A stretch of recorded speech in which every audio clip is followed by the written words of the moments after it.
हो गया start start कर दी।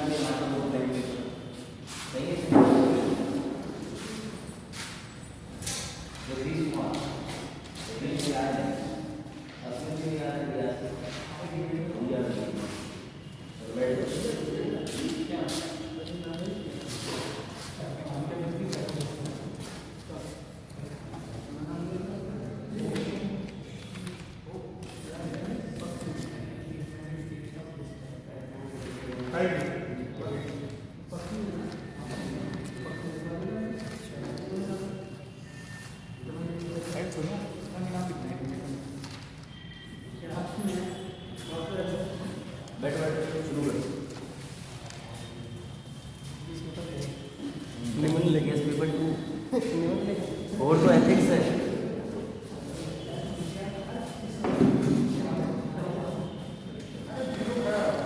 बस आप वीडियो शुरू कर दीजिए। हाँ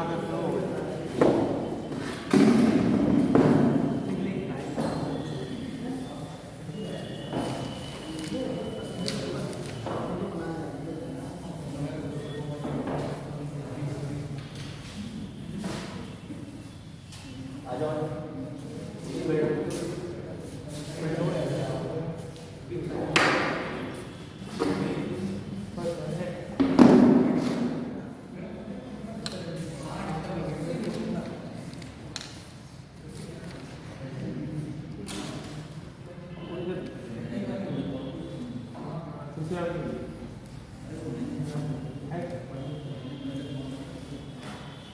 लग रहा है कंपनी है। बाहर से कितने लोग आते हैं गाँव वगैरह के लिए? मंडे से टाइमिंग बढ़वा देते हैं, ठीक है? 9 बजे मंडे से डन कर देंगे। 9 बजे की टाइमिंग हो सका तो आज ही करवा देंगे, लेकिन हो जाएगी टाइमिंग 9 बजे। ठीक है ना? इस समय ठंड है।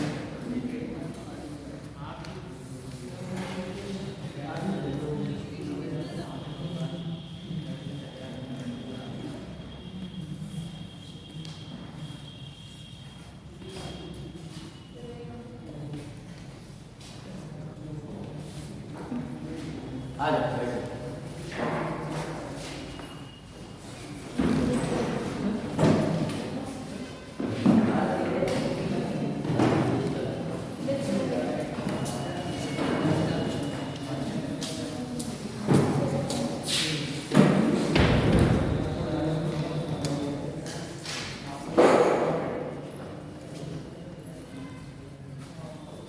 बजाज इंडिया में कितने सुप्रीम कोर्ट है?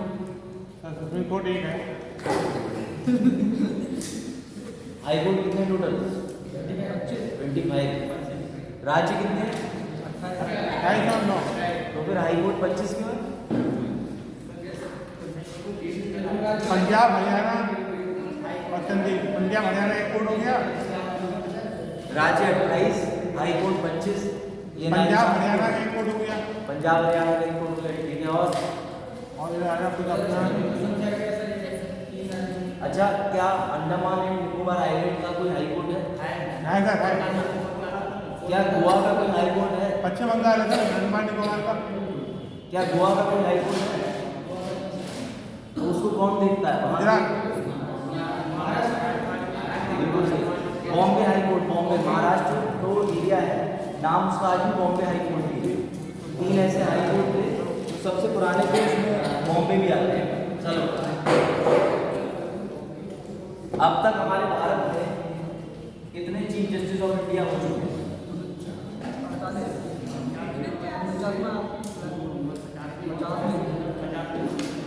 50 में इस समय यशवर्धन धनंजय चंद्रचूड़ यानी कि वाई चंद्रचूड़ जो है वो इस समय यशवंत जो है चंद्रचूड़ जी वो इस समय यहाँ पर इनकम्बेंट है, यानी कि अपनी सीट पर विराजमान है। वो 50 में है। तो सुप्रीम कोर्ट ने जो है वो अर्धशतक मार दिया, ठीक है? ऐसे ध्यान रखना। मोस्ट प्रोबेबली क्या होता है कि कभी चीफ जस्टिस ऑफ इंडिया के ऐसे फैक्चुअल क्वेश्चन यूपीएससी में नहीं आते हैं, लेकिन आपको कहीं अगर नाम लिखा हुआ कोई स्टेटमेंट उनकी मिल सकती है, तो उनके जो जो फेवरेट जजमेंट है या अच्छे जजमेंट है उसको एक बार पढ़ लेना। आ जाओ जल्दी।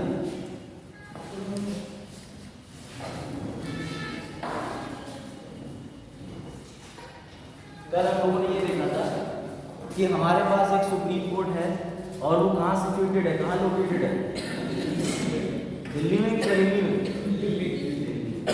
दिल्ली में क्यों है? सिंपल सी बात है, अनुच्छेद 130 में लिखा हुआ है, बस सीधी बात बोल दो।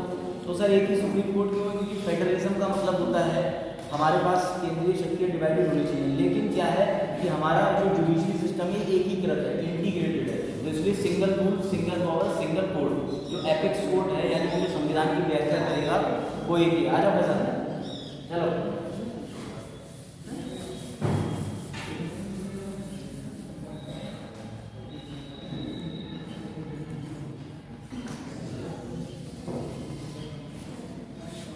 चीफ जस्टिस ऑफ इंडिया की नियुक्ति जो है वो कौन करता है? कौन करता है? ठीक है। राष्ट्रपति कौन है? एग्जीक्यूटिव। जजों की संख्या कौन डिसाइड करता है सुप्रीम कोर्ट में कितने जज होना चाहिए, कितने नहीं होना चाहिए? संसद। संसद कौन है? लेजिस्लेटिव। अब तो जुडिशरी में सभी आ गया, लेजिस्लेटिव भी आ गया, एग्जीक्यूटिव भी आ गया। तो मैंने आपको बताया था इसके लिए एक सिद्धांत जिम्मेदार है जिसको कहते हैं जांच और नियंत्रण, यानी doctrine of check and balance. एक दूसरे को चेक करके चलते हैं और जुडिशरी भी पूर्णतः स्वतंत्र नहीं है। जब भी जुडिशरी कोई न्याय यानी कोई जजमेंट डिलीवर करेगी तब तो वो स्वतंत्र है, लेकिन जजमेंट से हटके कोई प्रशासनिक कार्य करेगी तब वो स्वतंत्र नहीं है। कल हम लोगों ने 4 जजेस केस पढ़ा था, आज मैं आपको दोबारा रिवाइज करा देता हूँ क्योंकि 4 जजेस केस तक टाइम इतना हो गया था, क्योंकि कल मैंने देखा बाद में 2 घंटे की वीडियो हो गई थी, तो मैं समझ गया था सब एग्जॉस्ट हो गए होंगे। 1.5 घंटे के बाद से शुरू करते हैं जो कल आधा घंटा खींचा था, ठीक है। देखो आर्टिकल 124 के अंदर ये लिखा हुआ है क्या होगा प्रेसिडेंट में, ये जो राष्ट्रपति जी हैं उनके पास CJI 49 में जो जाने वाले हैं और उनकी जगह पे कौन स्थान लेगा? 50th CJI।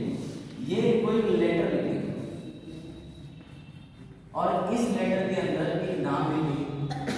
सवाल ये कि नाम कहां से आता है? तो ये नाम आ जाता है कोलेजियम से। सही, कोलेजियम क्या होता है? कोलेजियम का मतलब ये होता है कि जज के मामले में नियुक्ति का अधिकार सिर्फ और सिर्फ न्यायपालिका का रहेगा। कोलेजियम के अंदर ना ही कोई विधायिका ना ही कोई कार्यपालिका हस्तक्षेप करेगी, ताकि जुडिशरी की स्वतंत्रता बनी रहे और जुडिशरी निष्पक्ष रहे। वो कैसे? कोलेजियम के अंदर सुप्रीम कोर्ट के जज बैठेंगे, चीफ जस्टिस ऑफ इंडिया बैठेंगे, ये सब मिलके ये देखेंगे कि इनमें से कौन योग्य व्यक्ति है। और वैसे ही रूल भी सिंपल है कि जो सबसे, जैसे 49 वाले चीफ जस्टिस ऑफ इंडिया जा रहा है, तो इस समय अगर सुप्रीम कोर्ट में 34 जज हैं टोटल, तो इनमें से जो सबसे सीनियर होगा उस सीनियर को उठा के बना देंगे मुख्य न्यायाधीश भारत। सिंपल रूल है। इस नाम को ये कोलेजियम जो है वो लेटर में लिख के राष्ट्रपति को दे देता है। क्या चीज? किस चीज के लिए? अच्छा क्या हुआ? अच्छा पीयूष से पूछ रहे थे, मुझे लगा अचानक फैजान सपने से बाहर आ। चलो अभी क्या विवाद कहाँ पे खड़ा हुआ ये क्या? ये जो लेटर है इसके अंदर जिस व्यक्ति का नाम लिखा हुआ होता है उसकी नियुक्ति राष्ट्रपति कर देते हैं और हमें मिल जाता है CJI। इस समय 50 में CJI में मिल गए धनंजय DY चंद्रचूड़, मैंने जैसे कि उनके बारे में बताया। अब सवाल ये आता है कि 124 जो अनुच्छेद है उसमें एक बात लिखी हुई है कि नियुक्ति प्रेसिडेंट करेंगे यानी राष्ट्रपति करेंगे, लेकिन कॉमा लगा हुआ है, फिर लिखा है शैल बी। शैल का मतलब होता है कि ऐसा आपको मानना ही मानना है। लॉ में इंग्लिश में शैल का मतलब होता है कंपलसरी, आप उसको हटा नहीं सकते। अगर मे लिखा हो MAY मे, तो मे का मतलब होता है कि आप उस प्रावधान में कोई बदलाव कर सकते हो, लेकिन इंग्लिश में अगर शैल आ गया तो इसका मतलब ये मानना ही मानना। शैल इन कंसल्टेशन ऑफ CJI। अब अगर आप इस लाइन को पढ़ोगे तो इसका क्या मतलब निकलना, मैं हिंदी में बोल रहा हूँ। इसका मतलब ये है कि मुख्य न्यायाधीश, हमारे पास सबसे पहले मुख्य न्यायाधीश होगा, उसकी नियुक्ति राष्ट्रपति करेंगे, लेकिन किसकी सलाह पे करेंगे? मुख्य न्यायाधीश। कौन सा मुख्य न्यायाधीश? जो जा रहा है, जिसका टाइम पीरियड ओवर हो रहा है, तभी तो उसके बाद अगला आएगा, वो नाम बता कर जाएंगे। विवाद ये खड़ा हो गया कि 1982 में एक व्यक्ति थे SP गुप्ता, उन्होंने एक PIL डाल दी। PIL का मतलब होता है जनहित याचिका। उस जनहित याचिका में उन्होंने एक सिंपल सी बात पूछी कि क्या जो पुराने चीफ जस्टिस ऑफ इंडिया हैं या जो अब चले जाएंगे उनकी जगह नए आएंगे, तो इनकी ये जो सलाह है ये राष्ट्रपति के लिए बाध्यकारी है कि बाध्यकारी नहीं है? बताओ गुरुदेव, क्या ये सलाह बाध्यकारी है कि बाध्यकारी नहीं है? दौर चल रहा है 1982 का।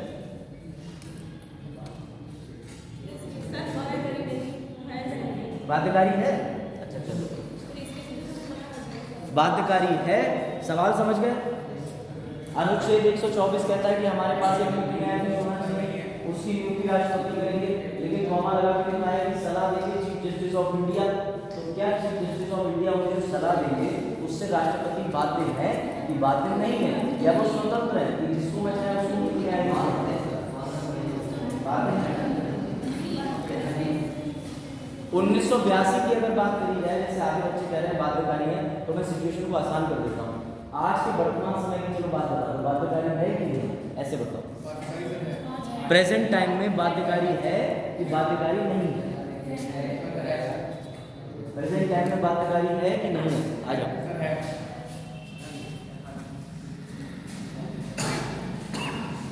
अगर 2022 की बात करें तो बाध्यकारी है नहीं बाध्यकारी, इससे पहले इसको समझो फिर आगे बढ़ेंगे। चलो इस तरीके 1982 में एसपी गुप्ता ने जब ये चीज पूछी तो सुप्रीम कोर्ट में क्या हुआ? बाहर से कोई पूछ रहा एडमिशन? चलो 1982 में एसपी गुप्ता जी ने पीआईएल डाली, जनहित याचिका डाली, तो उस समय एक ही आंसर निकल के आया था कि ये एडवाइस जो है 1982 की मैं बात कर रहा हूँ, अभी वर्तमान बात कर रहा हूँ, ये बाध्यकारी नहीं है। और ये सारा विवाद इसलिए शुरू हुआ था क्योंकि 1973 में चीफ जस्टिस थे, यानी मुख्य न्यायाधीश थे भारत के, जस्टिस सिकरी साहब, वो जाने थे। और आपको पता होगा कि केशव नंदा जो भारती का क्या कहते हैं, जब जजमेंट आया था तो जजेस जो थे वो ऐसे डिवाइड हो गए, उसमें टोटल जज बैठे थे 13, लेकिन 7 जजों के, आपको पता होना चाहिए कि जजों का अनुपात होता है, रेशियो होता है। अगर रेशियो ज़्यादा इंक्रीज हो गया तो वो जजमेंट जो है ज़्यादा वालों के फेवर में चला जाएगा और जो इन्होंने डिसाइड करा वो हो जाएगा। अब ये जो केस था केशव नंदा भारती, ये एक तरीके से सरकार के संशोधनों के ऊपर उंगली उठा रहा था कि तुम ये नहीं कर सकते संविधान के अंदर, ये कर सकते हो। तो उस समय पे इंदिरा वर्सेस सुप्रीम कोर्ट हो गया था। इंदिरा गांधी को लगता था कि मेरी शक्तियाँ बहुत हैं, मैं कुछ भी कर सकती हूँ, लेकिन सुप्रीम कोर्ट ने कहा कि तुम सब कुछ नहीं कर सकती हो, हम जुडिशरी हैं, हम बैठे हुए व्याख्यान करना हमारा काम है। तो होता ये है कि केशव नंदा भारती में इंदिरा तो हार जाती है, लेकिन इंदिरा जी को अपने मतलब में 6 जज मिल जाते हैं। 6 जज का मतलब जो कहीं ना कहीं सरकार को फेवर करते हैं। इन्हीं में से एक होते हैं A.N. रे। कौन होते हैं? A.N. रे। और मैंने भी आपको सुप्रीम कोर्ट के चीफ जस्टिस में नियुक्ति का नियम बताया कि जो भी सुप्रीम कोर्ट के अंदर वर्तमान में सबसे सीनियर जज होगा उसी को मुख्य न्यायाधीश के पद पे पदोन्नत कर देंगे, मतलब पद पे सृजन कर देंगे। पदोन्नति तो कभी करते ही, प्रमोशन तो करते ही। अब जब ये सिचुएशन बनी तो जो A.N. रे थे इंदिरा जी के फेवरेट, वो थे 3 जजों से नीचे। अब आप सोचिए कि एक सीनियर जज है, 2 सीनियर जज है, 3 सीनियर जज है, ये है A.N. रे। अगर बात करो 124 की तो इनको बनना चाहिए, ना इनको बनाया, ना इनको बनाया, ना इनको बनाया। यानी कि आप सोचिए कि अगर इन्होंने रूल की धज्जियां उड़ा दी इंदिरा जी ने, इन्होंने तो छोटे जज को बना दिया, जबकि नियम क्या है कि सीनियर को बनाना चाहिए। तब जुडिशरी में एक अंधकार टेंट आ गया, यानी एक डार्क एज आ गई। तब जुडिशरी में होने लगा कि अब तो एग्जीक्यूटिव ने, यानी कि पीएम और उनके मंत्रिमंडल ने आ जाओ सुना इंटरफियरेंस करना शुरू कर दिया है। और इस तरीके से अब तो जुडिशरी जो है वो कहीं ना कहीं सरकार के हाथों में जाना शुरू हो गई। क्यों? क्योंकि जो उस समय पे वर्तमान जज जितने भी रहे होंगे 20, 22, 24, उनमें से उन्हें ये पता चल गया होगा हम सरकार की पॉलिसीज के अगेंस्ट ना जाके सरकार के लिए अगर काम करेंगे तो सरकार हमें मुख्य न्यायाधीश बना देगी। अब तो सीनियरिटी का कोई मतलब ही नहीं रह गया। इसी बात को 1973 में जब ये घटना हो गई तब 1982 में एसपी गुप्ता ने एक पीआईएल डाली, ये एक्टिविटी। इन्होंने कहा कि ये बताओ जो मुख्य न्यायाधीश की सलाह है क्या वो राष्ट्रपति पे बाध्यकारी है कि नहीं है। लेकिन 1982 में फिर फेल हो गया, फिर से इंदिरा जी वाली बिनिंग सिचुएशन हो गई। उन्होंने क्या किया सुप्रीम कोर्ट ने कि बाध्यकारी नहीं है। अब जैसा इंदिरा जी ने अपने मन मुताबिक किसी को भी नियुक्त कर दिया था वही सिचुएशन फिर से आ गई। अब तो राष्ट्रपति जो कि खुद के दिमाग से सोचते नहीं है, इनका हाथ पैर नाक कान सारे डिसीजन कौन लेता है? प्राइम मिनिस्टर प्लस मंत्रिमंडल, तो इनडायरेक्टली पीएम ही नियुक्ति कर रहे हैं। इस केस के बाद और कहानी गड़बड़ हुई। जब ये 1982 में ये मामला आया तब जितनी भी जुडिशरी थी उस पर एलिगेशन लगने लगे, अरे तुम तो करप्ट हो, सरकार के हिसाब से चलते हो, जो सरकार चाहेगी अब तुम वो करोगे। क्या मतलब रहेगा? जब तुम्हारा मुख्य न्यायाधीश जो है, आ जाओ, जब तुम्हारा मुख्य न्यायाधीश जो है वही सरकार तय कर रही है, तो हम ये कैसे मान लें कि सुप्रीम कोर्ट का कोई भी फैसला सरकार के विरुद्ध जा सकता है? बात समझे? एलिगेशन बहुत बड़ा है। एलिगेशन समझे नहीं समझे? अगर मुख्य न्यायाधीश जो कि जुडिशरी के सबसे टॉप के हम पर्सन को कह सकते हैं, जिनके प्रत्येक आदेश पे जुडिशरी में कुछ भी हो सकता है, एक साइन मतलब भारत में नियम बदल जाएगा, उस व्यक्ति को अगर सरकार नियुक्त करेगी तो फिर वो व्यक्ति सरकार के हिसाब से चलेगा कि जनता के बारे में सोचेगा? सरकार के हिसाब से चलेगा। यही 1982 की दिक्कत थी। जब ये समस्या आई तो सुप्रीम कोर्ट के अंदर सब घबरा गए। सबने ये कहा कि अरे अब तो जुडिशरी पे यानी न्यायपालिका पे पूरी तरीके से कार्यपालिका का हस्तक्षेप हो गया, अब तो कार्यपालिका जो चाहेगी वो न्यायपालिका के अंदर कर सकती है। उत्कर्ष ब्लैक बोर्ड पे देख तो पूरी स्टोरी मुझे बताने के बाद बता देना, ठीक है? आज बैठ जाओ, बातें ना करो, इससे उनका भी लॉस होगा, आपका ये भी आराम से कर लेना। नाउ ये केस चल ही रहा था। इस केस के बाद में एक केस और आया 1993, करीब 9 साल के बाद। इस केस को मैंने कल बताया था, इसे कहते हैं SCORA versus union of India. Sir ये स्कोरा क्या है? ये supreme court advocate on record bar association का केस होता है। सुप्रीम कोर्ट के अंदर जितने भी वकील होते हैं, जैसे पीलीभीत है, पीलीभीत के अंदर जितने भी वकील होते हैं वो अपना रजिस्ट्रेशन कराते हैं। उस रजिस्ट्रेशन से उन्हें एक आईडी मिलती है, उस आईडी पे लिखा होता है कि तुम पीलीभीत के वकील हो, बरेली के वकील हो, तो उनका बार एसोसिएशन होता है। और याद रखना ये बार एसोसिएशन जो है ये संवैधानिक बॉडी नहीं है, ये जुडिशरी का अपना बनाया हुआ एक सिस्टम है। कभी भी सवाल आपसे आ जाए तो जो बार काउंसिल होता है इसकी पकड़ बहुत मजबूत होती है, यहीं से सारे लॉयर होते हैं, उनका रजिस्ट्रेशन होता है। अगर कोई एक लॉयर के ऊपर किसी ने कुछ भी उल्टा सीधा एलिगेशन लगा दिया, पुलिस ने परेशान कर दिया, किसी ने हाथ उठा दिया, तो ये जितने भी बार काउंसिल के सदस्य होते हैं ये धरने पे आ जाते हैं। यहाँ पर घंटादाना चौराहे के पास में विद्युत विभाग का कार्यालय है, तो एक वकील साहब मैं नाम नहीं लूँगा, ठीक है, उन्होंने थोड़ी सी झड़प कर ली थी। उसके बाद उन्होंने तो कम मारा, बाकी 100-150 वकील बार काउंसिल से उठ के आ गए, उन्होंने बहुत मारा और अखबार में फोटो भी निकला था। कुछ ज़्यादा ही बुरी तरीके से उन्होंने विद्युत कर्मचारी को मारा था, लेकिन कुछ क्यों नहीं हो पाया? क्योंकि ये बार इस बार में 1000-1200 जो वकील थे वो साथ में खड़े थे, प्लस भैया वकील साहब उनसे कानून के मामले में कौन भिड़ेगा। इतना पिटने के बाद भी उस अधिकारी ने माफी नहीं मांगी। सोचिए आप विद्युत विभाग, तो ये इतनी हावी चीज़ें कि इसकी बात सुनी जाती है। अब इतने बार एसोसिएशन में पूरी इंडिया की बॉडी है, पूरी इंडिया में अलग अलग बार काउंसिल होते हैं, संयुक्त भी होता है। इसने एक फिर से केस मूव कर दिया। जब इसने केस मूव करा सुप्रीम कोर्ट में तो इसने एक ही बात कही जो बात लॉजिकल है। जैसे बजाज जो है वो दवाई लेने गए, इस समय सर्दी जुकाम बहुत चल रहा है, बजाज ने डॉक्टर से कह दिया कि तुम घर पे जाकर के रात में दही चावल और आइसक्रीम मत खाना। भाई बाध्यकारी और बाध्यकारी नहीं है, इनके ऊपर मानना है कंसल्टेशन। लेकिन हुआ क्या कि बजाज जो है इनकी जो है ताई जी बोली कि लो बेटा ये आइसक्रीम 20 दिन की बची हुई है, फेंकने से अच्छा तुम ही खा लो। तो बजाज बोले बात तो सही है, एक्सपायरी देगी, बोले अभी तो 6 महीने की एक्सपायरी बाकी है, ये खा गए, अब ये बीमार हो गए। तो यही सवाल यहाँ पे आया कि सर कंसल्टेशन तो बाध्यकारी हो भी सकती है, बाध्यकारी नहीं भी हो सकती है, इसको डिफाइन करो। तब ये जो बार एसोसिएशन है इसमें सभी वकील थे, इनके जो वकील थे उन्होंने तर्क ये दिया कि अगर मैं आपसे ये पूछूं कि आर्मी के अंदर जैसे एक व्यक्ति है वो गया जाकर के उसने ये पूछा ये बताइए आर्मी के अंदर क्या क्या प्रोटोकॉल है, तो मैंने उससे ये कह दिया कि जाओ आर्मी के जनरल से बात करो, ये एग्जाम्पल मैंने दिया था। या आप में से सब जानते हैं कि डॉक्टर बनने के लिए MBBS होता है, BMS होता है। आपने मुझसे पूछा कि सर आपको इस कोर्स के बारे में पता है, लेकिन इसमें कितने सेमेस्टर होते हैं, कितने एग्जाम होते हैं, तो मैंने कहा आप उस कॉलेज में चले जाओ राममूर्ति में, वो आपको बता देगा। अगर मुझे ही पूरा अधिकार दिया होता या मुझे पूरी जानकारी होती तो फिर मैं कॉमा लगा के ये क्यों कहता कि आप लोग जो है वो राममूर्ति चले जाए। अब मेरी बात पकड़ने की कोशिश करो, अगर राष्ट्रपति को पूर्ण रूप से अधिकार दिया होता और उन्हें इसके तहत बाध्यकारी नहीं करना होता तो संविधान निर्माताओं ने कॉमा लगा के 3 पे क्यों खराब करी, क्यों लिख दिया कि कंसल्टेशन CJI से करो। इसका मतलब ये है कि न्यायपालिका का जो व्यक्ति एक्सपर्ट है आप उसकी राय मानो, और ये राय जो है ये मैंडेटरी होना चाहिए, ऐसा तर्क दे दिया supreme court advocate on record association ने, और इस तर्क को कोर्ट ने माना। कोर्ट ने कहा बिल्कुल सही बात है। इसे डालने के पीछे जो हमारे संविधान निर्माता थे उनकी दूरदर्शिता हमें चेक करनी पड़ेगी, और जब दूरदर्शिता भापी गई तो यही निकला कि कॉमा लगा के लिखने का मतलब यही था कि तुम चीफ जस्टिस ऑफ इंडिया के निर्णय से बाध्यकारी रहोगे। अब जब ये जजमेंट आया तो इस जजमेंट में तो बल्ले बल्ले हो गई जुडिशरी की, तब जुडिशरी के जजेस बोले देखो हमने अपनी पावर दिखाई। दूसरा इन्होंने एक लॉजिकल तर्क दिया चलो मान लेते हैं कि मेरे इस तर्क के पीछे कोई विशेष आपको प्रावधान लिखा हुआ नहीं, लेकिन संविधान में एक चीज लिखी हुई है जो आप मान लो। आर्टिकल 50, आ जाओ। आर्टिकल 50 जो है, ध्यान दीजिएगा, आर्टिकल 50 जो है यानी आर्टिकल 50 है, वो ये कहता है कि न्यायपालिका और कार्यपालिका कभी भी एक नहीं हो सकते, इन दोनों के बीच में हमेशा डिफरेंस रहना चाहिए, यानी कि सेपरेशन होना चाहिए, विच्छेदन होना चाहिए कार्यपालिका में और न्यायपालिका में। मजे की बात यह है कि अनुच्छेद 50 बीपीएसटी है और अनुच्छेद 50 बेसिक स्ट्रक्चर भी है, मूल ढांचा भी है, ये बात ध्यान रखना। इस मूल ढांचे का हवाला देते हुए उन्होंने ये कहा कि सर सुप्रीम कोर्ट के जजेस में अगर पूर्णतः राष्ट्रपति को अधिकार दे दिया जाएगा तो फिर आर्टिकल 50 को खत्म कर दो, क्योंकि राष्ट्रपति अनुच्छेद 53 के हिसाब से प्रमुख है किसके, कार्यपालिका के।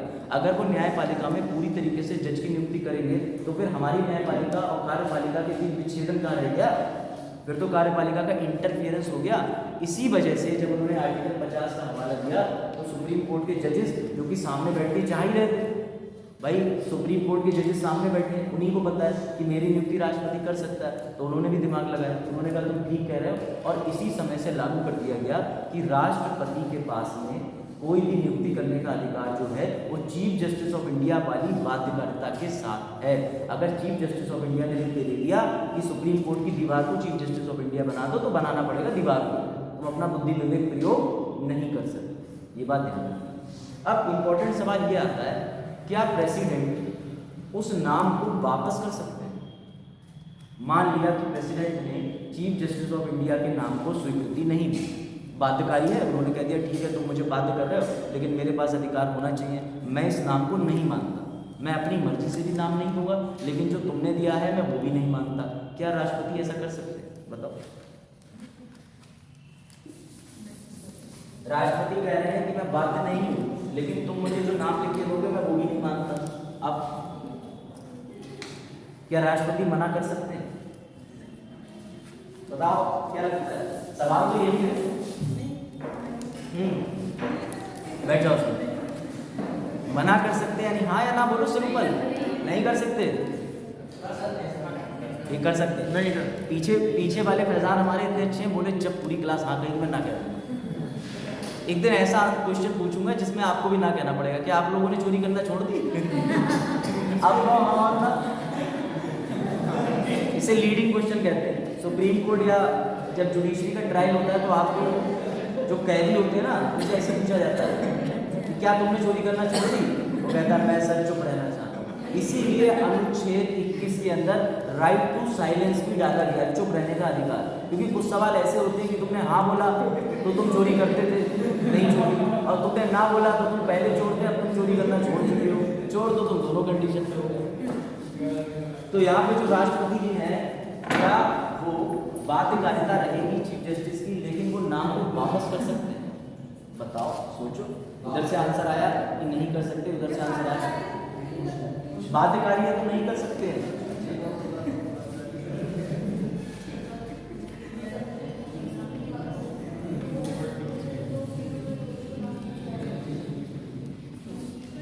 कर सकते, भले ही मुख्य न्याय अधिकारी जो है यानी कि चीफ जस्टिस ऑफ इंडिया जो है वो उस लेटर पे दोबारा नाम लिख के फिर से उन्हीं का भेज दें, लेकिन इनको ये अधिकार है कि ये मना कर सकते हैं स्पष्टीकरण के साथ। जैसे मान लो उन्होंने ऐसे जज का नाम दे दिया जिसके ऊपर जाति को लेकर के कुछ लगे हुए कि वो पर्सनल कास्ट को फेवर करते हैं, ये करते हैं, तो यहाँ पर doctrine of check and balance भी काम करता है, जांच नियंत्रण का सिद्धांत काम करता है। इससे हमने एग्जीक्यूटिव को एक पावर दे रखी है कि वो सामने वाले जज पे इंक्वायरी करा सकते हैं, देख सकते हैं, चेक करा सकते हैं कि हम न्यायपालिका के इस जज की नियुक्ति कर रहे हैं, माना ये बाध्यकारी कहीं करप्ट तो नहीं, कहीं जानबूझ के सबके जितने भी जज हैं जो कि गिनती के ही होते हैं इस समय 34 हैं, कई लोगों ने आपस में बैठ के मीटिंग कर लियो कि इस बार 500 करोड़ कमाना है, इस महीने का टारगेट है, भेजो इस आदमी मुख्य न्यायाधीश बना करके। तो इस वजह से इन सारी चीज़ों को चेक करने के लिए ऐसा होता नहीं है, यही सोचो ऐसा होता है, ठीक है। लेकिन मैं आपको बता रहा हूँ, इसलिए राष्ट्रपति को ये शक्ति मिली है कि वो उस नाम को मना कर सकता है, ये बात ध्यान रखना, क्योंकि प्री में आपको क्वेश्चन यही लिख के आएगा, आप दिमाग लगाओगे कि राष्ट्रपति बाध्यकारी है, बिल्कुल बाध्यकारी है, वो नाम अपनी तरफ से नहीं दे सकता, लेकिन आपने जो नाम दिया उसको काट ये क्लियर है ना? दोबारा नाम दे दिया तो करना पड़ेगा। सिंगल टाइम में क्लॉज आती है, जैसे बाकी चीज़ों में है कि अगर आपने कोई चीज़ भेज दी और उन्होंने वापस कर दिया, मंत्रिमंडल ने फिर से भेज दिया, तो मानना ही मानना है। हाँ पूजा, ये पूजा का सवाल ये कि सर ये कहाँ लिखा हुआ है? पूजा ये पूछ रही है कि ये मतलब ये कहाँ पर मेंशन है, तो मैं बताता हूँ ये पूजा कहाँ पर मेंशन है। ये इसमें नहीं है, सुप्रीम कोर्ट के जजमेंट में आपको पढ़ना है। सुप्रीम कोर्ट बहुत सी चीज़ें लिख देती है, कॉन्स्टिट्यूशन में वो नहीं है, ठीक है। इसके लिए जो लेटेस्ट लॉ है, सेटल्ड लॉ है, वो अभी मैं आपको लॉ भी बता दूँगा। चलो अब आगे आते हैं। 1993 का केस समझ गए। 1993 के अंदर राष्ट्रपति को बाध्यकारी कर दिया गया। अब एक चीज और होती है, दौर आता है 1998 का। हमारे यहाँ पर देश में, इंडिया में एक राष्ट्रपति होते हैं, उनका नाम होता है के आर नारायण, ठीक है। ये अपनी शक्तियों का प्रयोग करते हैं। राष्ट्रपति के पास सुप्रीम कोर्ट से सलाह लेने की एक शक्ति होती है, ठीक है। और इस शक्ति से तुम लोग 5वीं क्लास से ही परिचित होंगे, लिख लिख के शक्तियाँ दूसरे पर्चे पे मारते होंगे, लिख लिख के, ओ ये देख 143, समझ गए ना। तो ये वाली जो दिव्य शक्तियाँ हैं, जो अनुच्छेद आपको पहले से ही पता है, आज समझो उसका ट्रू मतलब। यहाँ पे जो होता है राष्ट्रपति, अब ध्यान देखो इधर, आपको याद मत दिलाओ कि पर्ची रखी मेरे पास है। राष्ट्रपति जो है के आर नारायण साहब, इन्होंने कहा कि ये मामला निपट तो गया है, लेकिन इनकी गवर्नमेंट के दौरान एक प्रेशर आ गया। क्योंकि प्रेशर इसलिए आया कि इनको भी नए सीजीआई की नियुक्ति करने का मौका मिला। चीफ जस्टिस ऑफ इंडिया का क्या कोई उम्र का साल होता है कि ये इतने दिन तक रहेंगे, इतने दिन तक रहेंगे? नहीं, उनका रिटायरमेंट नज़दीक होता है। आपको पता है, अगर कोई मुख्य न्याय अधिकारी जिसको चीफ जस्टिस ऑफ इंडिया बना रहे हैं, वो सबसे सीनियर है और उसके रिटायरमेंट में 2 ही दिन बचे हैं, तो वो सिर्फ 2 दिन के लिए भी चीफ जस्टिस ऑफ इंडिया बनेगा। ये बात ध्यान रखिए। फिर वो रिटायर होंगे और रिटायर होते नया चीफ जस्टिस ऑफ इंडिया आ जाएगा। यानी कि इसमें कोई आयु सीमा नहीं है कि तुम 5 साल रहोगे, 10 साल रहोगे। अब तक सबसे लंबे समय के लिए जो चीफ जस्टिस ऑफ इंडिया रहे हैं, वो वर्तमान में जो डी वाई चंद्रचूड़ साहब हैं, इनके पापा थे, वाई डी चंद्रचूड़ साहब, ये बात याद रखना। और सबसे शॉर्ट समय के लिए कौन रहे, इस पर रिसर्च करना। चलो, के आर नारायण साहब ने ये पूछा 143 का प्रयोग करके सुप्रीम कोर्ट से कि सर ये मैटर क्या है, ये अनुच्छेद 124 के इधर सामने देखो, बातें नहीं, बस इधर कंसंट्रेट करो। इन्होंने ये पूछा के आर नारायणन राष्ट्रपति जी ने, ठीक है, कि आप मुझे ये बताइए सर ये अनुच्छेद 124 के अंदर है क्या, ये क्या कंसल्टेशन है, ये क्या फाउंडेशन है, ये कॉलेजियम है, ये कॉलेजियम क्या है, कैसे काम करता है, ये सारी चीज़ें बताइए। तो जब के आर नारायणन जी ने पूछा तो सुप्रीम कोर्ट ने कहा कि आप चिंता मत करो, हमारे पास है कॉलेजियम। और ऐसा नहीं है कि इस कॉलेजियम में किसी एक जज की सुनवाई होती है। इस कॉलेजियम को मल्टी मेंबर यानी कि बहुसदस्यीय एक पैनल बनाते हैं। इसमें मुख्य न्यायाधीश होते हैं, उनके साथ सुप्रीम कोर्ट के और भी जजेस होते हैं। ज़रूरत पड़ने पे वो और किसी को भी ले सकते हैं अगर उनको लगता है कि मुझे इन्वॉल्व करना है। फिर वो फाइनली नाम डिसाइड करके देते हैं। तो उन्होंने के आर नारायणन जी को संतुष्ट कर दिया कि कॉलेजियम सिस्टम हमारा बढ़िया चल रहा है, कोई टेंशन नहीं है किसी प्रकार की। लेकिन के आर नारायणन की जो इंटेंशन थी वो ये जानते ही नहीं थे। उन्होंने दिमाग लगाया, या कह सकते हो कि अब एक जुडिशरी के अंदर नया आंदोलन आने वाला था, एक रिवोल्यूशन आने वाला था। देखो वो बदलाव क्या होता है। अब ध्यान से समझना टाइमलाइन। 1973 में इंदिरा जी ने अपनी मर्जी के सीजीआई बनाए, ठीक है, सबसे पहली चीज।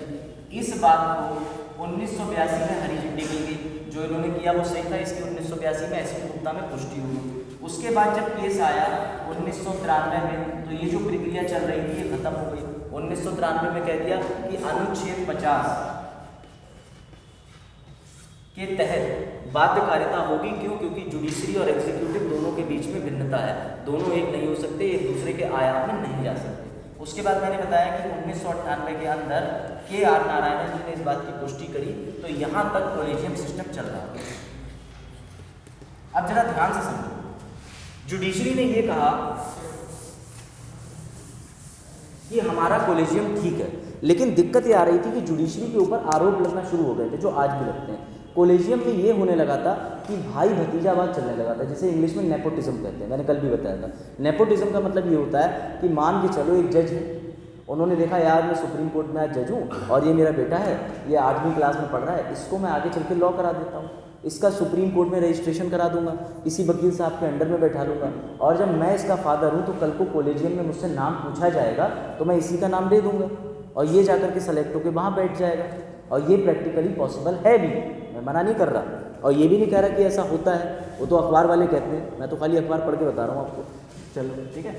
अब दिक्कत ये आई कि जब एग्जीक्यूटिव यानी कि कार्यपालिका न्यायपालिका में हस्तक्षेप करे तो भी दिक्कत, अगर पूर्ण रूप से न्यायपालिका अपने अनुसार जजों की नियुक्ति करे तो भी दिक्कत।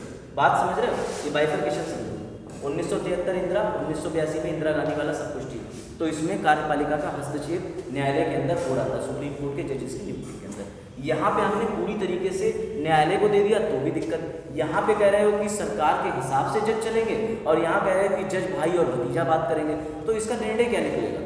अब तो जुडिशरी अच्छा करे तो अच्छा, बुरा करे तो बुरा, हेड भी मेरा टेल भी मेरा, तो फिर बुरा किसे बताऊँगा? इसके लिए एक रास्ता निकाला गया, जो रास्ता निकाला इन दोनों से भिन्न एक व्यक्ति और थे, उनका नाम था लेजिस्लेटिव।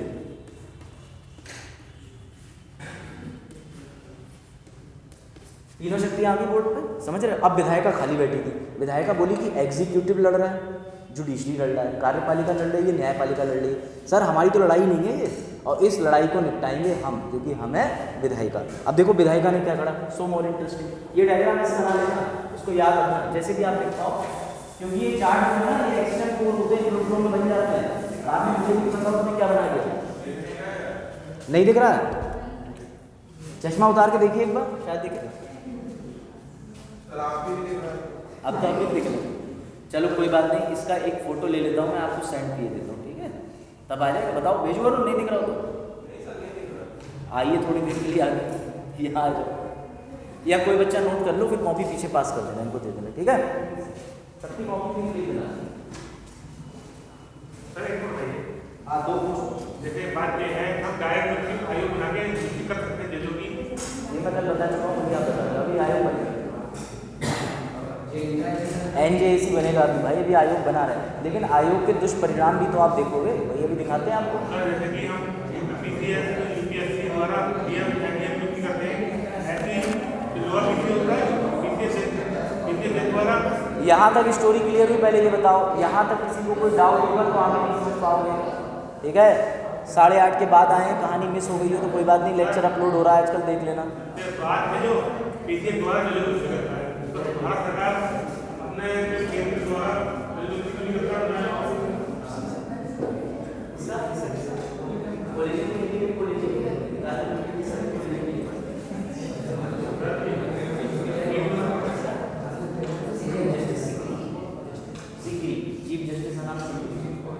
ठीक है? चलो अब बजाज का सवाल ये है कि आयोग बना करके नियुक्ति क्यों नहीं करते? हाँ बजाज जैसे राज्य सरकार है तो नियुक्ति करती आयोग द्वारा, ठीक है? और UPSC द्वारा नियुक्ति नहीं की जाती जरूरी। इनका मानना ये है कि मैं सवाल सुनिएगा और इससे आपको ये पता चल जाएगा कि जब आपका कंसेप्ट क्लियर ना हो तो आप इस बारे में ये कह रहे हैं कि UPSC की नियुक्ति करने की जरूरत। पहली बात तो ये supreme court, my dear, separation of power.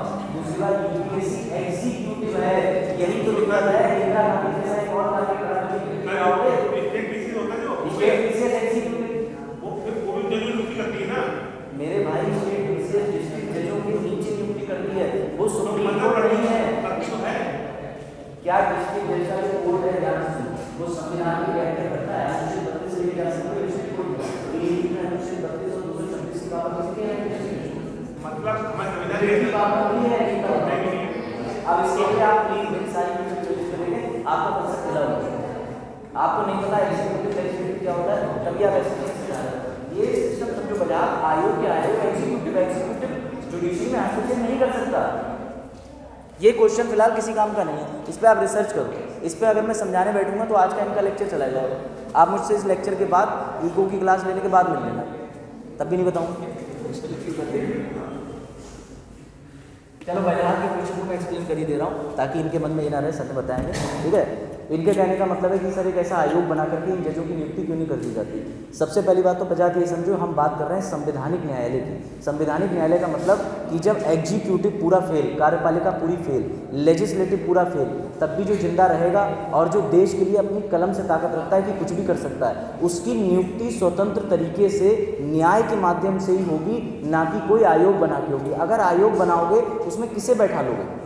उसमें बैठा लोगे कार्यपालिका को, विधायिका को बैठा लोगे, और जब वो लोग चाहेंगे तो वो अपनी मर्जी से जज चुनेंगे ना। यही तो दिक्कत है। इसलिए मैं कहता हूँ कि सुबह जो है घर पे 2 चीज़ें लेके निकला करो। एक आज के समय ठंड में जैकेट, एक अकल। बाजार में ना किया करो, लॉजिक समझा करो। आप इलॉजिकल बातें करते हो, क्या फायदा? 186 बच्चे रह जाएंगे, 187 है ना।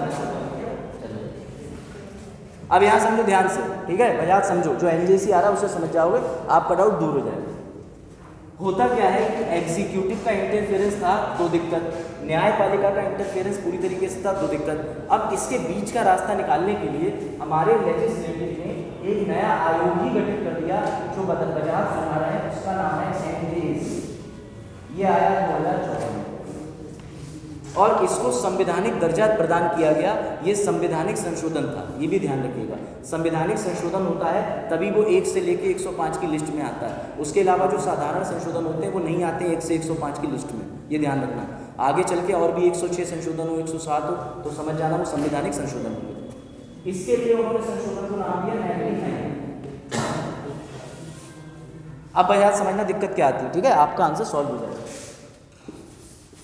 इस एनजेसी में जो कल आप लोगों के दिमाग से ऊपर जा रहा था, इसके सदस्य और सब चीज़ बहुत ध्यान से समझना, वरना आप फिर भूल जाओगे। ये स्टोरी बड़ा टिपिकल। लेजिस्लेचर ने कहा कि हम तुम्हारी दिक्कत दूर कर देते हैं, हम एक नियुक्ति आयोग बनाते हैं, राष्ट्रीय न्यायिक नियुक्ति आयोग बनाते हैं 2014 में, और उन्होंने ऐसा किया भी। उसमें उन्होंने ये आयोग भी बनाया। लेकिन इस आयोग के साथ में जो दिक्कतें थी वो ध्यान से समझो। इस आयोग के अंदर जितने सदस्य रहेंगे वो होंगे 6। कितने सदस्य रहेंगे? 6। इन 6 जजेस में से, 6 सदस्य में से 3 रहेंगे न्यायिक जुडिशरी के, और 3 जो रहेंगे वो न्यायिक नहीं होंगे। 6 जजों में से 3 आएंगे जुडिशरी के, और 3 ऐसे रहेंगे जो जुडिशरी के नहीं होंगे। ये बात ध्यान से समझना। इन 3 में सर कौन आएगा? इन 3 में सिंपल है, इन 3 में एक होंगे हमारे मुख्य न्यायाधीश, उनके साथ सुप्रीम कोर्ट के एक जज, साथ में सुप्रीम कोर्ट के गवर्नर। कोई दिक्कत यहाँ तक? ये हो गए न्यायपालिका के। कोलेजियम में सिर्फ यही है। आप देख रहे हैं इन्होंने कोलेजियम को भी जोड़ दिया। आप कोलेजियम के साथ क्या जोड़ दिया ये भी मैं आपको बता रहा हूँ। ये चीज़ फिर से समझ जाओ। 6 सदस्य फैजान, 6 में से 3 न्यायपालिका के ही होंगे, chief justice of India, supreme court. बचे हुए सर 3 सदस्यों में से कौन आएगा? तो 3 सदस्यों में से पहला सदस्य आएगा केंद्रीय विधि मंत्री।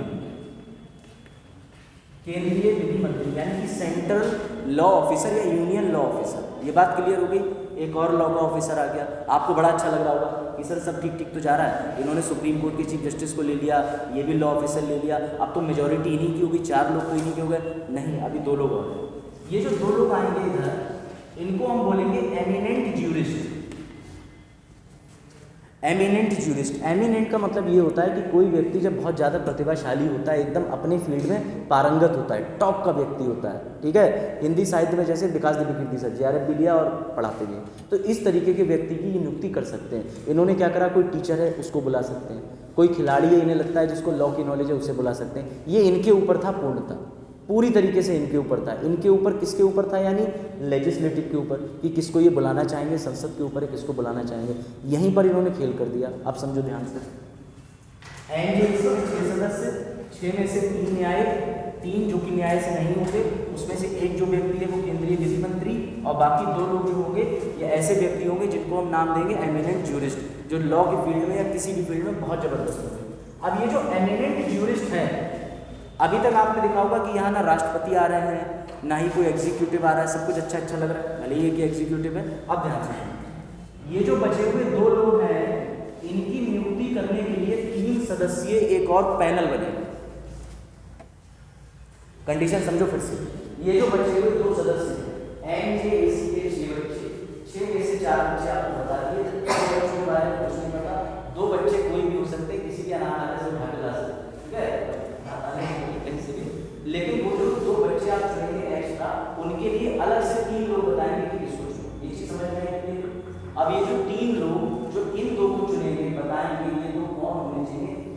लोगों में देखो आप कौन कौन होता है।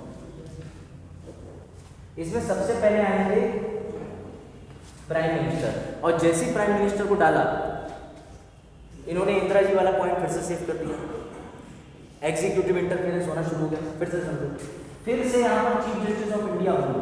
चीफ जस्टिस ऑफ इंडिया यहाँ पर परमानेंट है, यहाँ पे स्थायी होगी। स्थायी का मतलब इनको चुनने के बाद वो वापस से यहाँ पे आके बैठ जाएंगे, पहली चीज। तीसरे यहाँ पे होंगे leader of opposition. Leader of opposition का मतलब ये होता है कि जो पार्टी सत्ता में है उसके विपक्ष का लीडर। जैसे अधीर रंजन चौधरी थे, इस समय मल्लिकार्जुन है खड़े, मल्लिकार्जुन खड़े नाम है ना उनका। नहीं, इन तीन में बस यही होंगे, इससे कोई मतलब नहीं। हालांकि इसमें भी पक्षपात है कि अगर विपक्ष नहीं होगा तो हम कैबिनेट के किसी एक सदस्य को बैठा सकते हैं, लेकिन मोटे मोटे तौर पर जो एनजीसी आएगा, हाँ बता प्राइम मिनिस्टर के पास चाहते हैं कि इन दोनों की अनुपस्थिति में वो कैबिनेट में कोई भी बैठा सकते हैं। जैसे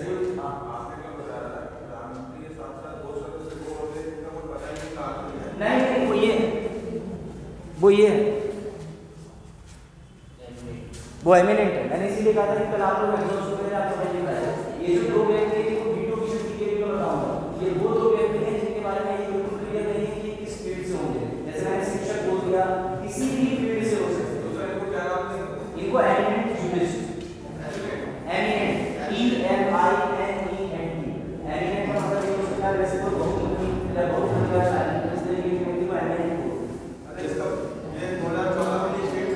हाँ 2014 में इन्होंने ये पूरा आयोग बनाकर तैयार करा था।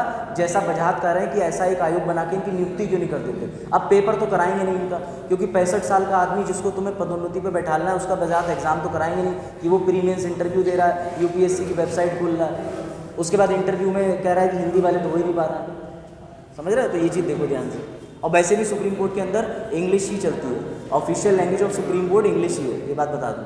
हिंदी में जजमेंट देने की शुरुआत हो गई है, चीफ जस्टिस साहब कर गए थे ना। ध्यान से देखो, अब फिर से मैं रिपीट कर रहा हूँ, ये चीज़ मिस कर दी तो इसका मतलब नहीं समझ पाओगे, क्योंकि आज भी एनजेएसी पे प्री में क्वेश्चन नहीं मिलेगा, लेकिन एनजेएसी पे आपको मेंस में लिखना पड़ जाएगा, क्योंकि प्री का ये मटेरियल ही नहीं है। जो भी चीज़ संविधान से रिपील कर दी, ख़त्म कर दी, उसका क्वेश्चन को क्यों पूछेंगे। लेकिन ये इसीलिए पढ़ना ज़रूरी है कि अगर आपसे कभी भी आ गया कि न्यायपालिका के अंदर जब जब कार्यपालिका का हस्तक्षेप हुआ है, न्यायपालिका पर से लोगों का विश्वास उठा है, तो आप ये एनजेएसी का एग्जाम्पल दे सकते हैं कि सर एनजेएसी लाई गई थी, उसको हटाना पड़ा। ध्यान से, एनजेएसी के 6 सदस्य, 6 न्यायिक, 6 में से 3 न्यायिक और 3 जो न्यायिक हैं, लेकिन जो न्याय वाले नहीं है उनमें एक थे हमारे केंद्रीय यानी यूनियन विधि मंत्री, और 2 व्यक्ति का बिल्कुल नहीं पता था ये किस बैकग्राउंड से आएंगे, कहाँ से आएंगे। इन्हें हमने बोला एमिनेंट ज्यूरिस्ट। इन 3 लोगों की नियुक्ति कैसे हो, ये तो जुडिशरी के समझ में आता है, तो इसके लिए 2 पैनल बनाया गया। इन 2 की नियुक्ति के लिए 3 का पैनल। इस 3 के पैनल में प्रधानमंत्री जी होंगे, मुख्य न्यायाधीश होंगे और लीडर ऑफ ऑपोजिशन होगा, यानी कि विपक्ष का हेड होगा, विपक्ष का प्रमुख होगा, विपक्ष का लीडर होगा। अब जब ये लोग चुन के नाम भेज देंगे तो ये जो पूरा पैनल है, गेम समझना बड़ा मजा आएगा। ये जो पूरा पैनल है, इस पैनल में सपोज दैट नाम आया है निकल के CJI XYZ, 4 लोगों ने फेवर में वोट दे दिए 6 में से। ध्यान से सुनना, 4 लोगों ने फेवर में वोट दे दिए। कहीं पे भी इस अनुपात की अगर बात करें तो ये क्लियर दिख रहा है कि अब तो chief justice of India XYZ बन जाएगा, लेकिन यहीं पे इन्होंने एनजेएसी खराब कर दिया और ट्विस्ट कर दिया। इन्होंने कह दिया अगर 2 लोग अपना वोट दे भी ना, बताएं भी ना, कैंसिल भी ना करें, बस वीटो करके रख लें, रोक के रख लें, तो इनका नाम खत्म हो जाएगा। ये क्या बात है भाई? 4 लोगों ने नाम सुझा दिया, लेकिन उसके बावजूद भी आपने ये पावर दे दी कि 2 लोग, सिर्फ 2 लोग अपना वोट नहीं दे रहे हैं, अपना वोट वीटो करके रख ले रहे हैं, उससे इनका नाम कैंसिल हो जाएगा। क्या ये एनजेएसी आयोग नियुक्ति करने के हिसाब से लग रहा है आपको? ये तो सीधे सीधे बताना चाह रहा है कि जुडिशरी के 3 और 1 मान लो जुडिशरी से संबंधित 4, अगर सब मिलके एक भी हो जाएंगे तो हमारे जो 2 लोग होंगे, जो कोई भी हो सकते हैं, हमारे कैबिनेट का व्यक्ति भी हो सकता है, हमारा PA भी हो सकता है, टीचर भी हो सकता है, वो तुम्हारे चीफ जस्टिस ऑफ इंडिया को बनने नहीं देगा। यही एनजेएसी की दिक्कत थी। CJI भी हो सकता है, कोई भी हो सकता है, लेकिन ये जो 2 व्यक्ति हैं, इन व्यक्ति का कहीं कोई जिक्र नहीं करा। ये कौन होंगे? इनको आप ऐसा समझो ग्रे एरिया में रखा है, यानी बंद लिफाफे में रखा है, कुछ बताया नहीं कौन है। यही तो दुविधा थी। और ये एनजेएसी को पता नहीं उस समय क्या सिस्टम था ठीक है। हालांकि गवर्नमेंट तो वही है जो अभी थी, क्योंकि 2014 के समय पे आपको पता है कि गवर्नमेंट आई गई थी, लेकिन इस सिस्टम को अप्रूव कर दिया गया और इसको एनजेएसी को संवैधानिक संशोधन प्रदान करके 99वां संविधान संशोधन हमारी संविधान के बेयर एक्ट में कर दिया गया। यानी इसको अगर आप 2014 के समय पर बेयर एक्ट पढ़ रहे होते तो आपको ये पूरा मिलता और उसके अंदर आप बैठ के पढ़ रहे होते। आज आपको याद कराया जाता पूरी तरीके से कि एनजेएसी ने ये निर्णय दिया, इस जज को चुना। आज जो आप देख रहे हैं कि वाई.बी. चंद्रचूड़ साहब जो है वो अनुच्छेद 124 से बने हैं, वो चुने जाते हैं एनजेएसी से, और ये भी नहीं पता कि वही चुने जाते कि कोई और चुना जाता है। ये दिक्कत थी। अब ध्यान से सुनो, अब आता है सबसे लास्ट केस जिसको बोलते हैं फोर्थ जज केस। हाँ पूछिए। नहीं, वीटो पावर कोई भी दो प्रैक्टिस कर सकते हैं, लेकिन बस वही है कि जिसको पीएम ने कह दिया वीटो इस्तेमाल कर लेना, क्योंकि ये तो पता नहीं है कौन है, तो ये पीएम की बात मानेंगे कि नहीं मानेंगे, जाहिर सी बात है। अब देखो, अब यहाँ पर सबसे ज़्यादा दिक्कत ये थी कि जुडिशरी के मन में जुडिशरी को एक गुम चोट दी गई थी। गुम चोट समझते हो? जिसका मतलब ये है कि हथौड़ा मार दो, उसके दर्द तो हो रहा है लेकिन कहीं खून नहीं निकल रहा है। तो जुडिशरी के ऊपर ये प्रतिघात था। जुडिशरी इज लाइक कि यार खून के आंसू रो रहे थे, बोलो कि तुमने हमारा जो चीफ जस्टिस ऑफ इंडिया है, ये पूरी जो 1982 से हम जंग लड़के 1993 तक आए थे, वो तुमने हमारी वापस वैसी ही कर दी। अब क्या हुआ? जाहिर सी बात है भाई, जुडिशरी है, उसे व्याख्या करने का संविधान का अधिकार तो है ही है। फिर से एक और चीज़ एक्टिव हुई, उसका नाम मैं बता चुका हूँ, उसका नाम फिर से स्कोरा।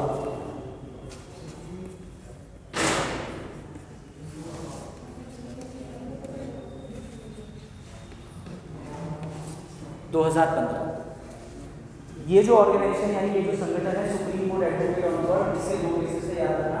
एक हमने देखा था 1982 में, एक 1993 का केस था, एक 2015 में इसमें से केस था।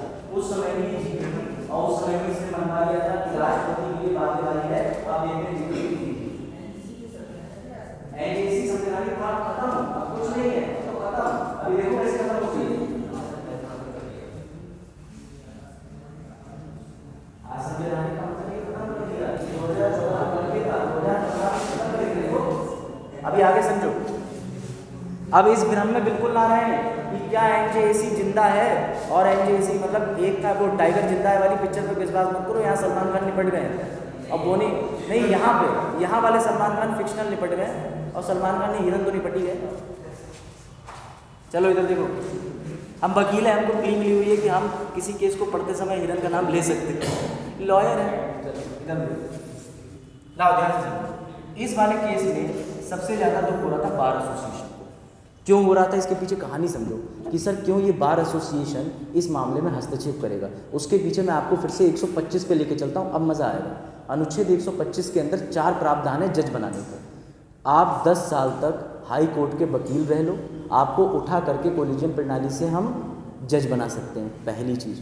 दूसरी चीज़ ये है कि आप 5 साल तक हाई कोर्ट के जज रह लो, 10 साल तक हाई कोर्ट के वकील, 5 साल तक हाई कोर्ट के जज, भारत के नागरिक होना चाहिए। और चौथी चीज़ है कि आप डिस्टिंग्विश्ड ज्यूरिस्ट होना चाहिए। आपने लॉ कर रखा हो लेकिन आप अपने क्षेत्र में गजब के लॉयर होना चाहिए। ऐसा एक व्यक्ति था भी जिसका नाम था V.N. कृष्ण अय्यर, जिन्होंने बहुत अच्छी रूलिंग और जजमेंट दी थी। वो ऐसे ही एक व्यक्ति थे जिनको सिर्फ लॉ के बेसिस पे, वो तो केरला से MLA थे, केरला से MLA थे। सोचो जैसे हमारे यहाँ MLA साहब हैं, ये ठंडी सड़क पे जाओगे और अगर ये लॉ करे हुए होते और इतने डिस्टिंग्विश्ड होते तो इनको उठा के सीधे सुप्रीम कोर्ट का आप बना दो जाकर के जज, इतनी बड़ी पावर। तो V.N. कृष्ण अय्यर अभी तक ऐसे व्यक्ति हुए हैं एकमात्र जिनको डिस्टिंग्विश्ड जज की उपाधि बनी। अब ध्यान से समझो, ये है बार। बार का मतलब बियर बार नहीं, बार का मतलब जो कचहरी में होता है वो वाला बार, ठीक है, जहाँ से सारे वकील एनरोल होते हैं। हाँ कह सकते हैं जुडिशरी का बार, ठीक है। अब ध्यान से समझो, इनको ये पता था कि एनजेएसी में कभी भी ये वाले जो प्रावधान हैं कि किस तरीके से नियुक्ति करनी है, आगे चल के कंट्रोल करना पक्की बात शुरू हो जाएंगे। अभी तो सिर्फ ये चीफ जस्टिस ऑफ इंडिया की नियुक्ति कर रहे हैं, लेकिन आगे चल करके ये हमारी जो नियुक्ति है, क्योंकि हमने से कोई जज बनेगा और उन्हीं जज बनने के बाद वही सीनियर बन करके क्या बनता है, चीफ जस्टिस ऑफ इंडिया।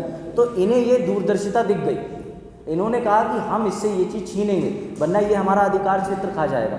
आज हम सुकून से 10 साल की प्रैक्टिस करते हैं, हमारा नाम ऊपर जाता है और नाम जाने के बाद हम लोग चयनित हो जाते हैं। ये तो कह रहे हैं हम सब व्यवस्था ही बदल देंगे।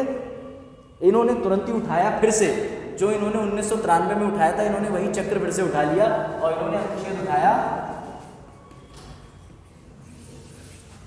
50। ये बात इंटरेस्टिंग है कि 1993 में भी जिस चीज़ से जीते थे वो इतना कामयाब हथियार था कि 2015 में भी उन्होंने वही ब्रह्मोस लॉन्च कर दिया। ये इनकी बुद्धि की तारीफ में करी। ये फिर से लेके आ गए आर्टिकल 50। इन्होंने सीधी बात कही, इन्होंने कहा ये भी ठीक, ये भी ठीक, ये भी ठीक। ये कहाँ से आ गया? ये कहाँ से आ गया? प्राइम मिनिस्टर कहाँ से आ गया? ये कहाँ से आ गया?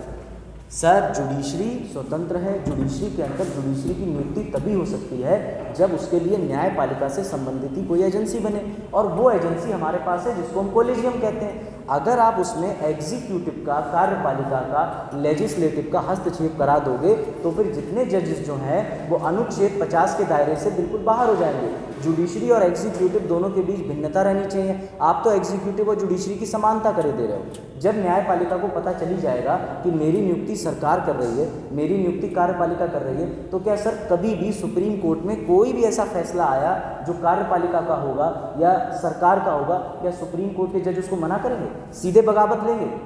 क्योंकि तुरंत ही सरकार क्या कह देगी, आने दो एनजेएसी में तुम्हारा नाम, तब मैं भी नाम को तुम्हारे काटूंगा। तो इस बात से क्या होगा? इस बात से जजों के अंदर रहेगा एक फियर, एक डर रहेगा। और न्याय तभी दिया जा सकता है जब कोई भी जज डर में ना रहे। तो उन्होंने जब ऐसी बड़ी बड़ी बातें कही तो सुप्रीम कोर्ट के जो जजेस बैठे हुए थे सामने, वो भी क्लैप करना शुरू कर दिया। ठीक है, उन्होंने कह दिया वाह वाह क्या बात है, क्या आप लोगों ने जम के बहस करी है। और उन्होंने कहा कि एनजेएसी को आज अभी इसी पल से असंवैधानिक करार देते हैं और इसे सिलेबस से ख़त्म कर देते हैं। 2014 में यूपीएससी के सिलेबस में एनजेएसी जोड़ा गया था, पता है कि आप पढ़ोगे जुडिशरी तो आपको एनजेएसी पढ़ना था। फिर यूपीएससी ने भी सुधार किया। यूपीएससी ने कहा नहीं पढ़ना, कोई ज़रूरत नहीं एनजेएसी पढ़ने की, क्योंकि संवैधानिक बॉडी बन गया। कॉन्स्टिट्यूशनल बॉडी का मतलब कि अब आपको संविधान में पढ़ना ही पढ़ना है इसे। अब देखो कोई ज़रूरत नहीं, तो आप शुक्रिया को इस कोरा का कि आपका सिलेबस कम करा दिया और इतनी कॉम्प्लिकेटेड चीज़ें जो आपको समझाई हैं ये याद तो रख सकते हो, लेकिन ये ना कहो कि इसको बहुत अच्छे से एकदम रट लो, इसकी कोई नीड नहीं है। मेंस में अकस्मात तुक्के में आ गया कि जुडिशरी स्वतंत्र है या नहीं है, इस पर आप कमेंट और क्रिटिसाइज़ करें तब आप एनजेएसी का जिक्र कर सकते हैं। तो जब इन्होंने अपनी प्ली दी, पूरी तरीके से दी, तो ये हमारी जो एनजेएसी थी इसको कर दिया गया तब। इन्होंने एक हवाला और दिया, इन्होंने कहा सर हमारे यहाँ पर चलता है सेपरेशन ऑफ पावर, ये है जुडिशरी, ये है लेजिस्लेटिव, ये एग्जीक्यूटिव। अगर ये इसमें घुस जाएंगे, ये भी इसमें घुस जाएंगे, तो फिर ये एक दिन ख़त्म हो जाएगी, ये इतनी सी रह जाएगी। और जब ये जुडिशरी की पावर ही, जुडिशरी की फंक्शन ही आप ख़त्म कर दोगे तो फिर देश के संविधान का संरक्षक, कस्टोडियन ऑफ कॉन्स्टिट्यूशन किसे कहा गया है? सुप्रीम कोर्ट को। और एपेक्स कोर्ट सबसे उच्च न्यायालय किसे कहा गया है? सुप्रीम कोर्ट को। न्यायपालिका को सबसे भिन्न रखा गया है, स्वतंत्र कहा गया इसको। आप अगर हमसे हमारा गुरूरी छीन लेंगे तो बाजीराव मस्तानी करेंगे, सीधी बात। तो हमने ये जाना कि अच्छी पिक्चर देखने से अच्छी पढ़ाई भी हो सकती है। ठीक है, तो नदियाँ समझ गए आप लोग? ठीक है, ये पूर्वांचल से निकलने वाली नदियाँ थी, जो लोग सो रहे हैं उनके लिए। चलो अब आगे बढ़ते हैं, अस्तित्व में नहीं। अब इसका एक जिस्ट समझ लो बहुत अच्छा सा, आपको एक बात समझ में आ जाएगी। अगर कभी भी आपसे कोई पूछे कि न्यायपालिका स्वतंत्र है, तो सर न्यायपालिका से उसकी जजमेंट डिलीवरी करने की शक्ति में कोई हस्तक्षेप नहीं कर सकता। ये बात आप हमेशा याद रखेंगे। न्यायपालिका पूर्ण रूप से स्वतंत्र नहीं है। अगर उसने कोई प्रशासनिक कार्य कर दिया, जैसे किसी की सैलरी डिसाइड करनी है, कोई ऐसा कोलेजियम बनाना है, या फिर उसको ये डिसाइड करना है कि आज संवैधानिक पीठ बनेगी, 2 लोगों की बेंच बनेगी, कॉन्स्टिट्यूशनल बेंच बनेगी, क्या होगा, कौन से जज कहाँ पे जाके फैसला डिलीवर करेंगे, तो ये जुडिशरी के दायरे का काम नहीं है, ये एक प्रशासनिक काम है। इसीलिए चीफ जस्टिस ऑफ इंडिया को प्रशासनिक प्रमुख बोला जाता है। सुप्रीम कोर्ट के अंदर ये एडमिनिस्ट्रेटिव हेड होते हैं, ना कि जुडिशियल हेड। ये बात याद रखना। और बाकी जब मैं प्री के आपको क्वेश्चंस दूंगा तो अब आप पढ़ोगे, तब आपके दिमाग की बत्ती जल जाएगी और आप लगा दोगे। नहीं लगाओगे तो 2 वीडियो हो ही जाएंगे, आज की और कल की मिला के देख लेना। चलो अब आगे बढ़ते। तो फिर सर आप हाँ, सीजीआई एडमिनिस्ट्रेटिव हेड है, प्रशासनिक, एग्जीक्यूटिव नहीं, प्रशासनिक। कौन है? न्यायपालिका के तो वो सिर्फ और सिर्फ चीफ जस्टिस ऑफ इंडिया, मतलब यानी पूरे भारत के प्रधान न्यायाधीश हैं। लेकिन सुप्रीम कोर्ट में वो किसी जज से ऊपर नहीं है, ये पहले सुन लो। वहाँ ब्रदरहुड चलता है, जैसा जज मैं वैसा जज है। इसीलिए उन्होंने जब ये 2015 वाला निर्णय आया था और इससे पहले 1993 आया था, तो एक लैटिन वर्ड आया था, उसमें उन्होंने कहा था कि ये हमारा पार्टिस पैरिस अफेयर, यानी कि फैमिली का अफेयर। ठीक है, इसको बोलते हैं प्राइमस पैरिटस। प्राइमस पैरिटस का मतलब ये होता है कि ये हमारे परिवार में अंतरिम बात है। आप कौन होते हो हमारे परिवार में? एनजेएसी लाने वाले। मतलब आप सोचिए कि ये आपके मम्मी पापा डिसाइड करेंगे, आपके नहीं। एक घर में एक ही बच्चा है, उसके मम्मी पापा डिसाइड करेंगे दूसरा पैदा करना है नहीं, पड़ोसी दरवाजा नंबर करके बता रहा है कर लो या अकेला रह जाएगा और तुम्हें करना पड़ेगा, बातें गाली है। तो आपके मम्मी पापा जो था है सीजीआई का यही तो था, उनके परिवार में 34 जज हैं आज की डेट में। तुम बाहर से दरवाजा नंबर करके कह रहे हो, बोले हम कौन है, हम एग्जीक्यूटिव। अच्छा आ जाओ, बोले आप कौन, हम लेजिस्लेटिव। बोले बताइए क्या मदद चाहिए, बोले नहीं हम मदद नहीं, हम तुम्हारी मदद करते आए हैं, हम तुम्हारी ड्यूटी करेंगे। बोले दरवाजा उधर है। यही है पावर। अब ध्यान से समझो, हमारी जो न्यायपालिका है उसे अच्छे से काम करने के लिए 3 चीजें चाहिए। सबसे पहले चाहिए थी क्वालिफिकेशन, पढ़ाई लिखाई। दूसरा चाहिए था कि कोई भी जज बाइस ना हो। ये जो मैं 125 आपको आज जो चीज़ समझा रहा हूँ, आप इसका क्या करो, हाँ पढ़ाई लिखाई तो जरूरी है, बिना लॉ पढ़े आज तक हर फील्ड में देखो एमएलए बन सकते हो, जब आप चैनी खैनी खाने वाले अंगूठा छाप हो तब भी बन सकते हो, राष्ट्रपति भी अंगूठा छाप बन सकते हो, लेकिन सुप्रीम कोर्ट अगर आप जा रहे हो तो आप समझ जाना अपने मोहल्ले के टॉपर हो ना।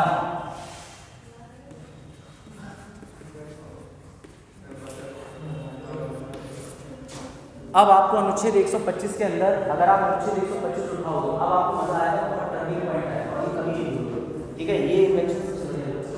हाँ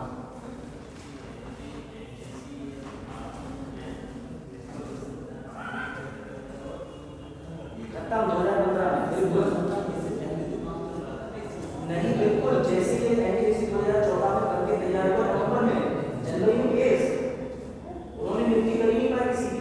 अगर वो नियुक्ति कर देते उस नियुक्ति को प्रश्न चिन्ह हो जाता है, ये तो बात थी।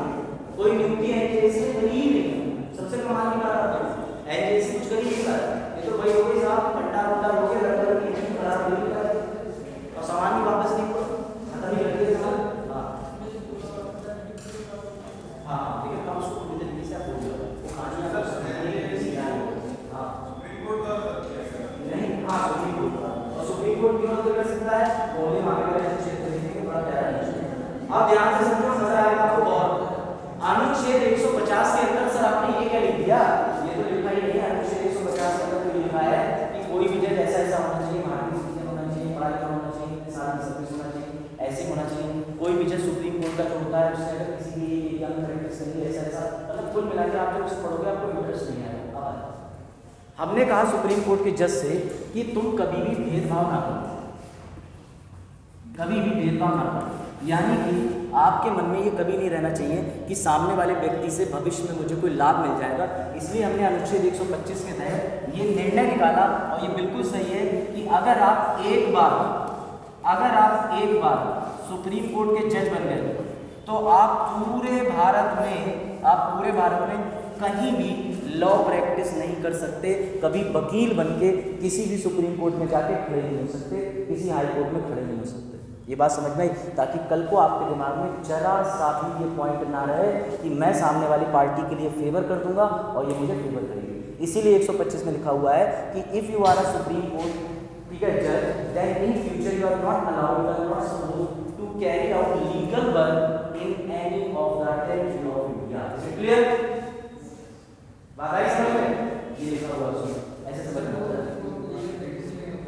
लीगल प्रैक्टिस कुछ नहीं करेंगे, पैसे सारे कैलकुलेट वगैरह टेंशन देंगे और इसका जो कंसोलिडेटेड फंड ऑफ इंडिया से पेंशन है, जुडिशियल पेंशन है, डोंट फॉरगेट दैट सभी की पेंशन बंद हो गई, ऐसा है सोशल आज पेंशन है, पेंशन का खाता है। ये कह रहा है कि उन्हें कोई दूसरा काम दिया जाएगा नहीं। मार्कंडे काटजू जो कि एक्स सुप्रीम कोर्ट जज रह चुके हैं, बहुत सारे जजेस के लिए क्या होता है मैं आपको बता दे रहा हूँ, इनमें से ज़्यादातर जजेस को इनकी सर्विस के बाद या सर्विस से पहले किसी ना किसी आयोग में जोड़ दिया जाता है। मानव अधिकार का हमेशा चेयरपर्सन सुप्रीम कोर्ट का रिटायर्ड जज ही होना चाहिए। ये क्यों बनाए गए प्रावधान, ताकि ये लोग कहीं और जा भी ना पाए और इन लोगों को कोई और काम देने वाले होते कौन है लोग, ये जब रिटायर होने के बाद फ्री हैं, लेकिन ये न्याय के क्षेत्र में जाके वकालत नहीं कर सकते। अब जरा माहौल सोचो अपने दिमाग में, एक सुप्रीम कोर्ट से ताज़ा जज साहब 65 साल पे रिटायर हुए, ठीक है, 65 साल आजकल कोई बहुत ज़्यादा एज भी नहीं है, आदमी एक्टिवली हाथ पैर चला के कर सकता है काम। अब हुआ क्या, वो चले गए साहब सुप्रीम कोर्ट में अपना एक मामला लेकर और सामने बहस करने पहुँच गए। जिस व्यक्ति ने खुद सुप्रीम कोर्ट में बैठ के निर्णय दिए हैं वो एकदम पिन पॉइंट का लूप होल जानता है कि अब ये जज इस फैसले पे क्या संबंधित मामला देगा, निर्णय क्या देगा। तो ऐसे व्यक्ति को आप सुप्रीम कोर्ट क्यों भेजेंगे? बात समझो। और ऐसा ही नियम हाई कोर्ट पे भी है। अगर आप उत्तर प्रदेश हाई कोर्ट में जज बन जाते हैं तो आप पूरे उत्तर प्रदेश के अंदर कहीं भी वकालत नहीं कर सकते। कहाँ? अन्य राज्य में आपको डोमिसाइल नहीं मिलेगा, अन्य राज्य में भी आपको मना कर देंगे, लेकिन उत्तर प्रदेश राज्य के अंदर तो आप अपने भाई भतीजे का भी मुकदमा नहीं रिप्रेजेंट कर सकते। अगर यही पता चल गया आपने लिख के दे दिया कागज पे और ये पुराने जज साहब रह चुके हैं और पता चल गया उन्होंने ये प्रावधान लिख के दिया है, तो फिर वो भी कैंसिल हो जाए। आप ऐसा CJI को अटॉर्नी जनरल ऑफ इंडिया कभी नहीं बनेंगे, वो अटॉर्नी जनरल ऑफ इंडिया का पद उनसे बहुत नीचे, कभी नहीं बनेंगे। आर्टिकल 76 भारत सरकार अटॉर्नी जनरल ऑफ इंडिया कभी नहीं बना सकती। अटॉर्नी जनरल ऑफ इंडिया की योग्यता सुप्रीम कोर्ट जज के बिल्कुल बराबर होती है। ये बात ध्यान रखना। आर्टिकल 76 में लिखा हुआ है कि अटॉर्नी जनरल ऑफ इंडिया बनने के लिए वही क्लॉज 2 लैंड, उसमें लिखा हुआ है कि वही आदमी जो है वो अटॉर्नी जनरल ऑफ इंडिया बनने के लिए नामित किया जा सकता है जो सुप्रीम कोर्ट का जज बनने की सारी योग्यता रखता हो। अब जब आपको उसी रैंक का एक व्यक्ति मिल रहा है तो आप क्यों? और attorney general of India banana division हुआ। अटॉर्नी जनरल ऑफ इंडिया जो होता है 5 साल के लिए होता है, वो बदल जाता है, जैसे महान्यायवादी कहते हैं, उसका कोई टाइम पीरियड नहीं रहता और उसको भी इम्पीच किया जाता है। कभी भी कोई बनेगा, अगर नाम भी आप लिख के भेजो तो पहली बार जैसे कोई प्रावधान नहीं, अगर दिल्ली के होते तो मना करेंगे नहीं, आप पे नीचे है।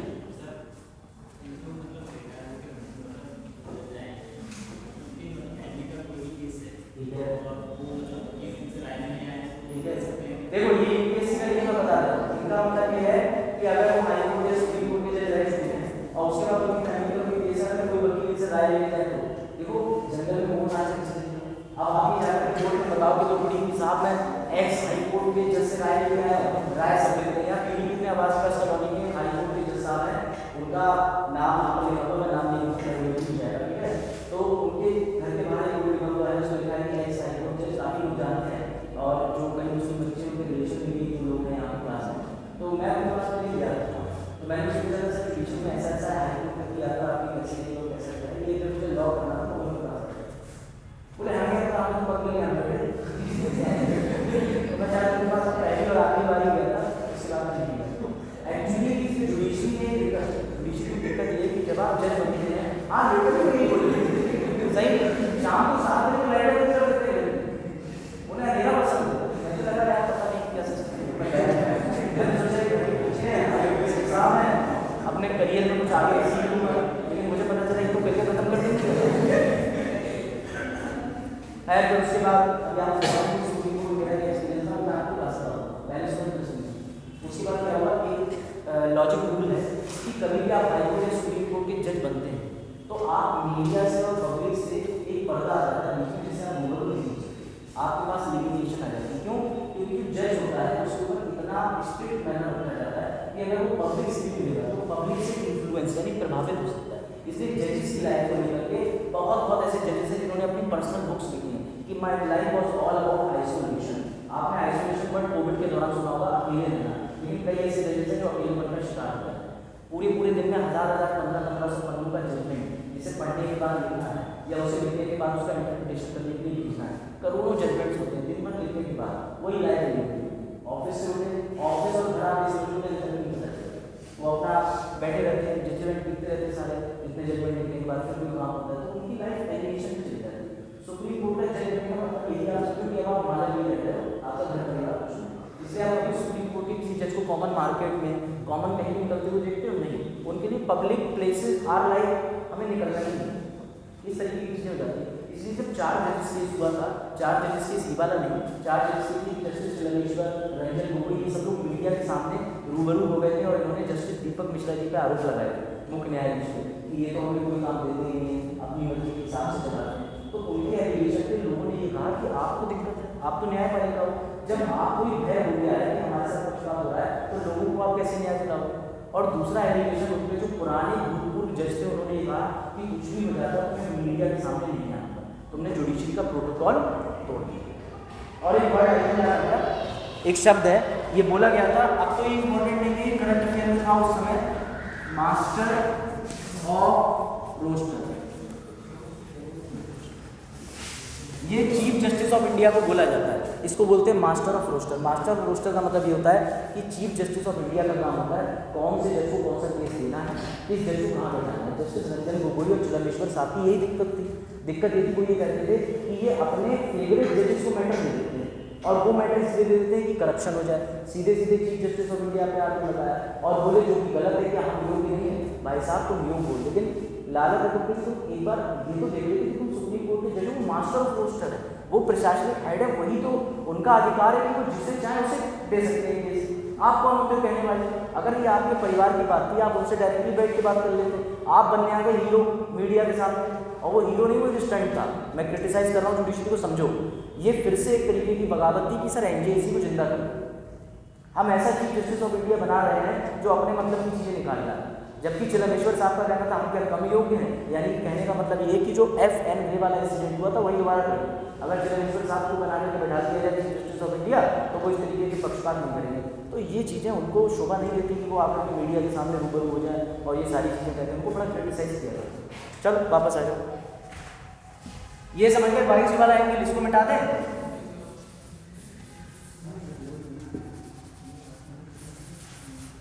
22 में मैंने पॉइंट लिखवाया है कि एक बार सुप्रीम कोर्ट का जो जज बन गया वो पूरे भारत के अंदर कहीं भी अपना LLB का सर्टिफिकेट लेकर के जाके किसी केस में लड़ाई नहीं लड़ सकता, वकील नहीं बन सकता, प्लीडिंग पार्टी नहीं बन सकता। लेकिन अगर उनके खिलाफ ही कोई केस दर्ज है तो वो न्यायालय जा सकते हैं, तब जा सकते हैं, गवाह बन सकते हैं, लेकिन खुद जा करके वकालत नहीं शुरू कर सकते।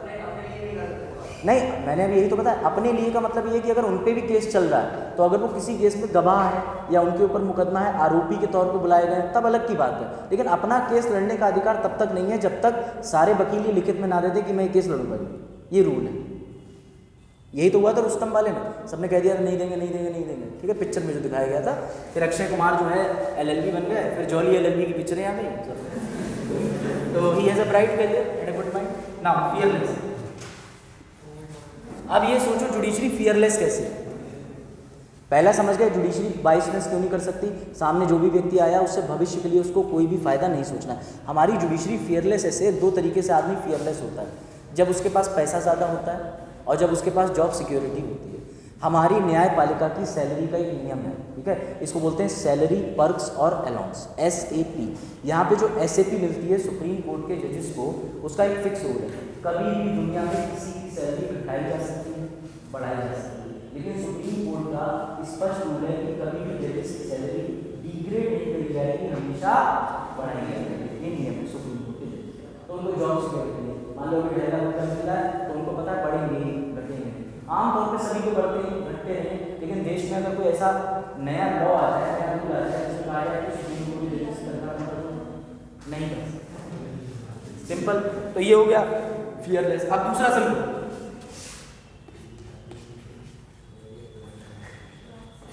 एक तो हो गया सैलरी, पैसा।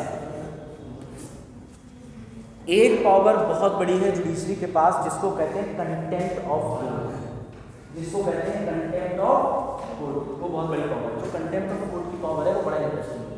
हमारी न्यायपालिका का ये काम क्या है? कल आप कौन सा उत्तर चाहते हैं? अब ध्यान से देखो इधर, ठीक है। अगर मान के चलो सही है पिक्चर में देखिए, दामिनी और नहीं देखिए तो रिश्वत से चलाते हैं। आपने वो एपिक सीन तो देखा ही होगा, तारीख तारीख तारीख तारीख, ठीक है, ये तो सुना है।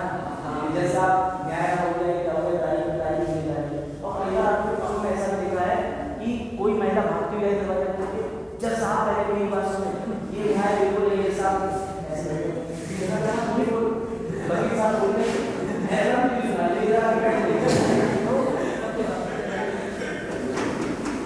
जबकि the literal sense is that अगर न्यायपालिका के अंदर जब कोई जज जो है, अगर कोई जज अपना फैसला डिलीवर कर रहा होता है, आपका मोबाइल भी अगर रिंग हो जाए तो वो कंटेम्प्ट ऑफ कोर्ट बन जाता है। उसमें आपको जुर्माना भी है और जुर्माने के साथ अगर जज साहब जो है उसको बहुत स्ट्रिक्टली ले लें। मान लो जज साहब कुछ गोली रहते हैं कि अचानक तुम्हारा इधर बच गया झिंझिया झिंझिया वाला मोबाइल, ठीक है। अब जज साहब ऑब्स्ट्रक्ट हो, ऑब्स्ट्रक्ट का मतलब ये हो गया कि उनका ध्यान जजमेंट से हटके तुम्हारे झिंझिया झिंझिया में चला गया। तो कहीं सबसे पहले इस आदमी को 6 महीने कारावास डालो, लगाओ इसको 5 लाख रुपये। इसने न्याय में बाहर डाला और ये पावर देना उनको ज़रूरी था, क्योंकि हमने जुडिशरी को फेयरलेस बनाना है। जुडिशरी के फैसले पर कोई उंगली नहीं उठा सकता। एक बड़ा प्यारी लाइन है, उसमें कहते हैं criticise the judgment, criticise the judgment not the जज। जजमेंट को क्रिटिसाइज करो, अरे जज साहब ने निर्णय गलत दिया है, लेकिन आप जज को क्रिटिसाइज नहीं कर सकते, ये जज ही कर सकते। ये प्रॉब्लम मिली है अनुच्छेद 121 में, जो कि 124 से पहले वाले प्रावधान में, केंद्र के प्रावधानों में भाग आप देखो 4 करेंगे, उसमें लिखा हुआ है अनुच्छेद 121 में कि जज को कभी भी क्रिटिसाइज नहीं किया जाएगा, व्यक्तिगत उनके ऊपर टोंट नहीं मारा जाएगा। इसको कंफ्यूज ना हो, महाभियोग एक अलग प्रक्रिया है, अब ये महाभियोग की समझेंगे। तो जुडिशरी को फेयरलेस बनाने के लिए हमने अनुच्छेद 121 पे डाला। 121 के तहत आप जजमेंट को क्रिटिसाइज करो, जज को क्रिटिसाइज नहीं कर सकते। 3 चीज़ें दी गई हैं जजों के फेवर की। अब सुनो मज़ेदार चीज़, अब आपको मजा आएगा। जज साहब को बना लिया, ठीक है, ये जज साहब और जज साहब का दिमाग बना देते हैं, कॉन्स्टिट्यूशन को बना दिया, बड़े जज साहब का बड़ा जज, ठीक है, और ये इसका सिस्टम बना दिया, ठीक है, ये पीछे को रहेगा। इतना समझने के लिए काफ़ी है। गुड्डा नेशन, ठीक है, गुड्डा इंडिया, डिजिटल इंडिया की जगह गुड्डा इंडिया प्रमोट करना ना। अब ध्यान से सुनो, ये नहीं, ये अभी हम नॉर्मल सुप्रीम कोर्ट के जज साहब बना लेते हैं। अब ध्यान से सुनो, एक दिन हमारे जज साहब जो है बड़े खुश थे, सुबह सुबह फैसला सुना रहे थे अपना अच्छे से, और अचानक क्या हुआ कि इनका 1 घंटे का लंच पीछे लंच ब्रेक नहीं चले, और लंच ब्रेक के लिए जो है बेटे ने उनके लिए ऑर्डर कर दिया था पिज़्ज़ा। पिज़्ज़ा ऑर्डर कर दिया कि आप आज पिज़्ज़ा खा लो, आप पिज़्ज़ा कभी नहीं खाते हो, आज पिज़्ज़ा खाते हो। अब ये पिज़्ज़ा खा रहे थे, पहली बार पिज़्ज़ा खाने का एक्सपीरियंस था, बच्चे ने चीज़ बस ऑर्डर कर दिया, इसको भैंस को भेज दिए। अब ये खा रहे थे अपने आराम से बैठ करके, पर्सनल उसमें कैंटीन में और उन्होंने खाया ऐसे तो सारे सब चीज़ बिल्कुल बना दी। तभी उनके यहाँ कर्मचारी था, उसने कहा ये मौका दोबारा नहीं मिलेगा, उसने हमारे फोटो खींच लिया। अब फोटो खींचने के बाद उसने ये फोटो डाल के ट्विटर, अब ट्विटर पे मजाक करना शुरू, अरे पिज़्ज़ा खाना नहीं आता, जैसे ऐसे पिज़्ज़ा चाटने जरूर रिश्वत करके जाना शुरू हो जाए। तो ध्यान से समझो, मैं आपको वो एग्जांपल दिखा रहा हूँ, ये जज की गरिमा और डिग्निटी, इवन खाना खाते समय छोड़ो, सॉरी टू से अगर वो वॉशरूम भी यूज करने जा रहे हैं तब भी उसकी डिग्निटी होती है, क्योंकि राष्ट्रपति, supreme court, PM, CM, DM, इन लोगों की डिग्निटी के लिए चार्ज होता है। अगर इनकी डिग्निटी ना हो तो सब खत्म।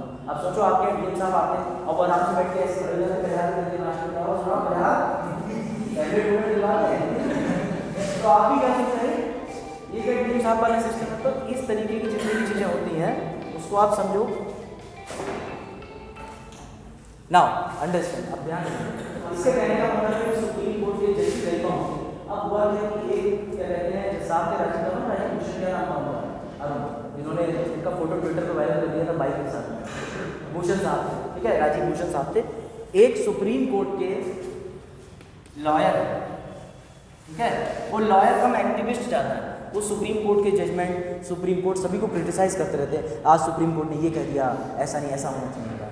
एक सुप्रीम कोर्ट के और भी लाया है, इस समय उनका नाम है मनोहर लाल, शायद नाम है शर्मा या मनोहर लाल, वो उन्होंने रेफेल केस फाइल किया था, आपको पता है, प्राइम मिनिस्टर नरेंद्र मोदी के खिलाफ केस फाइल किया था कि रेफेल के बारे में पूरा डिस्क्लोजर करें।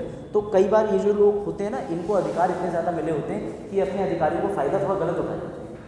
हुआ क्या कि हमारे ऐसे बोबड़े साहब जो थे, ठीक है, चीफ जस्टिस ऑफ इंडिया, वो अपने घर से नीचे गए हुए थे या जो भी काम से हो उनका बनाना ढिमाका, उस समय वो आराम से एक बाइक खड़ी थी, हायाबुसा बाइक थी, बड़ा फोटो वायरल हुआ था ट्विटर पे, वो जाकर के उस पर बैठ गए और उन्होंने बैठ कर ऐसे पोज दिया। इतने में फिर से वही कर्मचारी, अरे इससे बढ़िया मौका नहीं मिलेगा, क्लिक ले लिया। अब ये फोटो क्लिक लेने के बाद में हुआ क्या कि किसी तरीके से फोटो लीक होकर के पहुंच गया एडवोकेट फ्रेटर्निटी के पास। अब तुरंत ही इस फोटो को ट्विटर पे किसी ने वायरल कर दिया। अब जब ट्विटर पे वायरल कर दिया कि वो मोटरसाइकिल के ऊपर बैठे हैं अपना चश्मा वश्मा लगा के नॉर्मल वाला, अब इसमें कमेंट आने शुरू, ये कोई शोभा देता है आपको, आप बाइक चला रहे हो, किसी ने कहा कोविड का दौरान है, मास्क कहाँ है, तो कोई बोला हेलमेट कहाँ है, फिर उसके अगेंस्ट में आना शुरू हो गए कि अबे मेरे को खड़ी बाइक में हेलमेट कौन लगाता है, इस तरीके की चीज़ें। तो ये एक वॉर चलना शुरू हो गया। किसी ने कह दिया chief justice of India bike पे नहीं बैठ सकते, तो उसके नीचे मैंने भी लिखा तो क्या बैलगाड़ी पे बैठे, मतलब मैं था ट्विटर पे, हर जगह मैं था। 2012 के बाद मुझे शक्तियाँ मिली थी, तो मैंने उसका मार्वल्स एवेंजर्स में पार्टिसिपेट ना करके इस्तेमाल ट्विटर पे किया है। अब मुझे आज भी लगता है कि इंसान को सुपर नेचुरल पावर ट्विटर दे सकते हैं, ठीक है, किसी को कुछ भी बोल के बाहर ऐसा हुआ है। हाँ, अब तो ये लॉन मस्के में सीधे जाकर के मैं कमेंट करके आता हूँ क्या कर दिया तुमने, तो इधर देखो। हुआ ये कि साहब उनको क्रिटिसाइज होना शुरू कर दिया। अब उनको जब क्रिटिसाइज करना शुरू कर दिया तो इससे जुडिशरी की थोड़ी वैल्यू डिग्रेड होने लगी। लोग ये कमेंट करने लगे, अरे चीफ जस्टिस साहब ऐसे चले गए, कोविड का माहौल था, लोगों को तो निर्णय दे दिया कि घर से नीचे ना उतरो, घर से ना निकलो, खुद देखो खुले कैंपस में घूम रहे हैं, कैमरा मैन लेके गए, अभी में फोटो खींच रहे हैं, ये है वो है, सब बातें चलने लगी। अब चीफ जस्टिस साहब जो है उनको एक फियर हो गया, फियर ऑफ सोसाइटी, और सोसाइटी का डर बहुत बुरा होता है।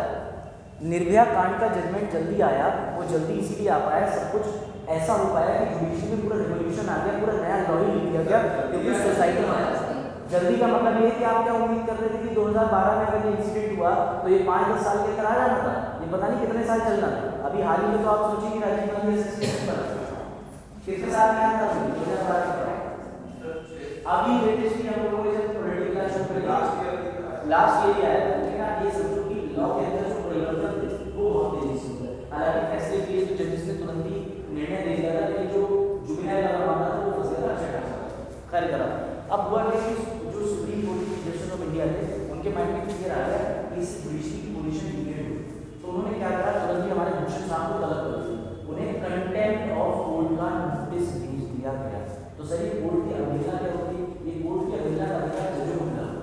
अगर आप तीन तरीके की चीजें करेंगे जिससे जुडिशरी को भय प्रतीत होगा, तो आपके ऊपर जुडिशरी न्यायालय की अवहेलना 1967-68 के तहत कोई भी मुकदमा जो है वो लिख के आपको सजा दे सकती है, आपसे फाइन वसूल सकती है। अब भूषण साहब का मामला इतना अपराधी नहीं था कि इनको सजा भी दी जाए, इनसे सिर्फ जुर्माना लगाया गया, और हमें पता है कि जब किसी व्यक्ति को नीचा दिखाना होता है तो उसके लिए कम जुर्माने की राशि, तो उन्होंने 1 रुपये की संकेतित राशि का जुर्माना लगाया था कि देखो तुम्हें जुर्माना तो देना ही देना पड़ेगा।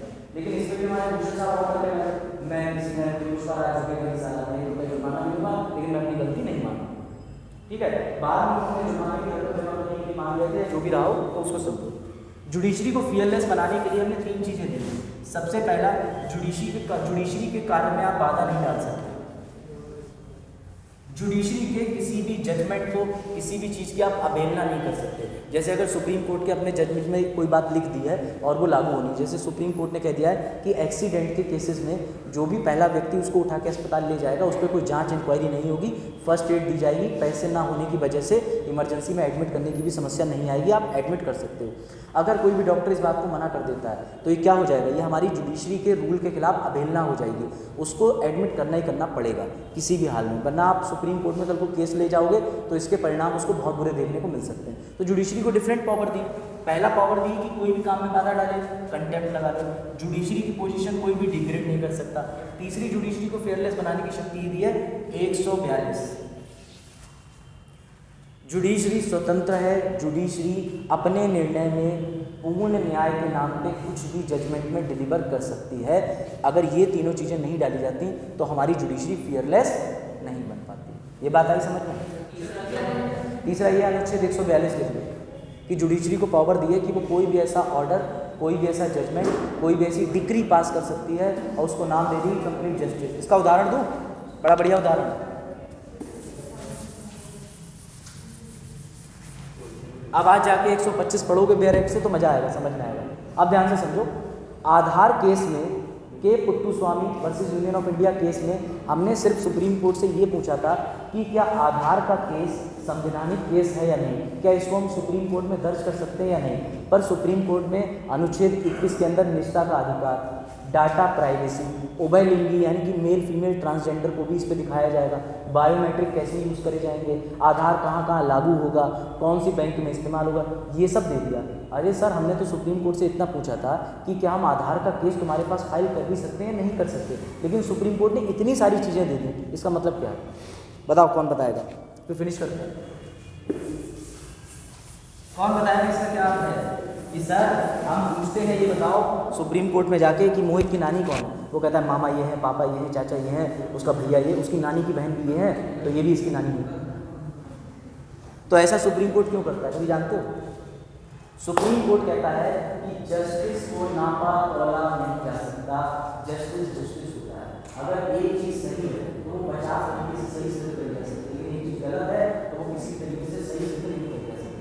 हम पूछने जाते हैं जुडिशरी से कि हमें बताओ आधार का केस क्या है, लेकिन जुडिशरी 50 चीज़ें लिखती है। क्यों लिखती है? क्योंकि जुडिशरी के पास होता है कंप्लीट जस्टिस अनुच्छेद 142। हाँ सर, आपने भी कहा कि जो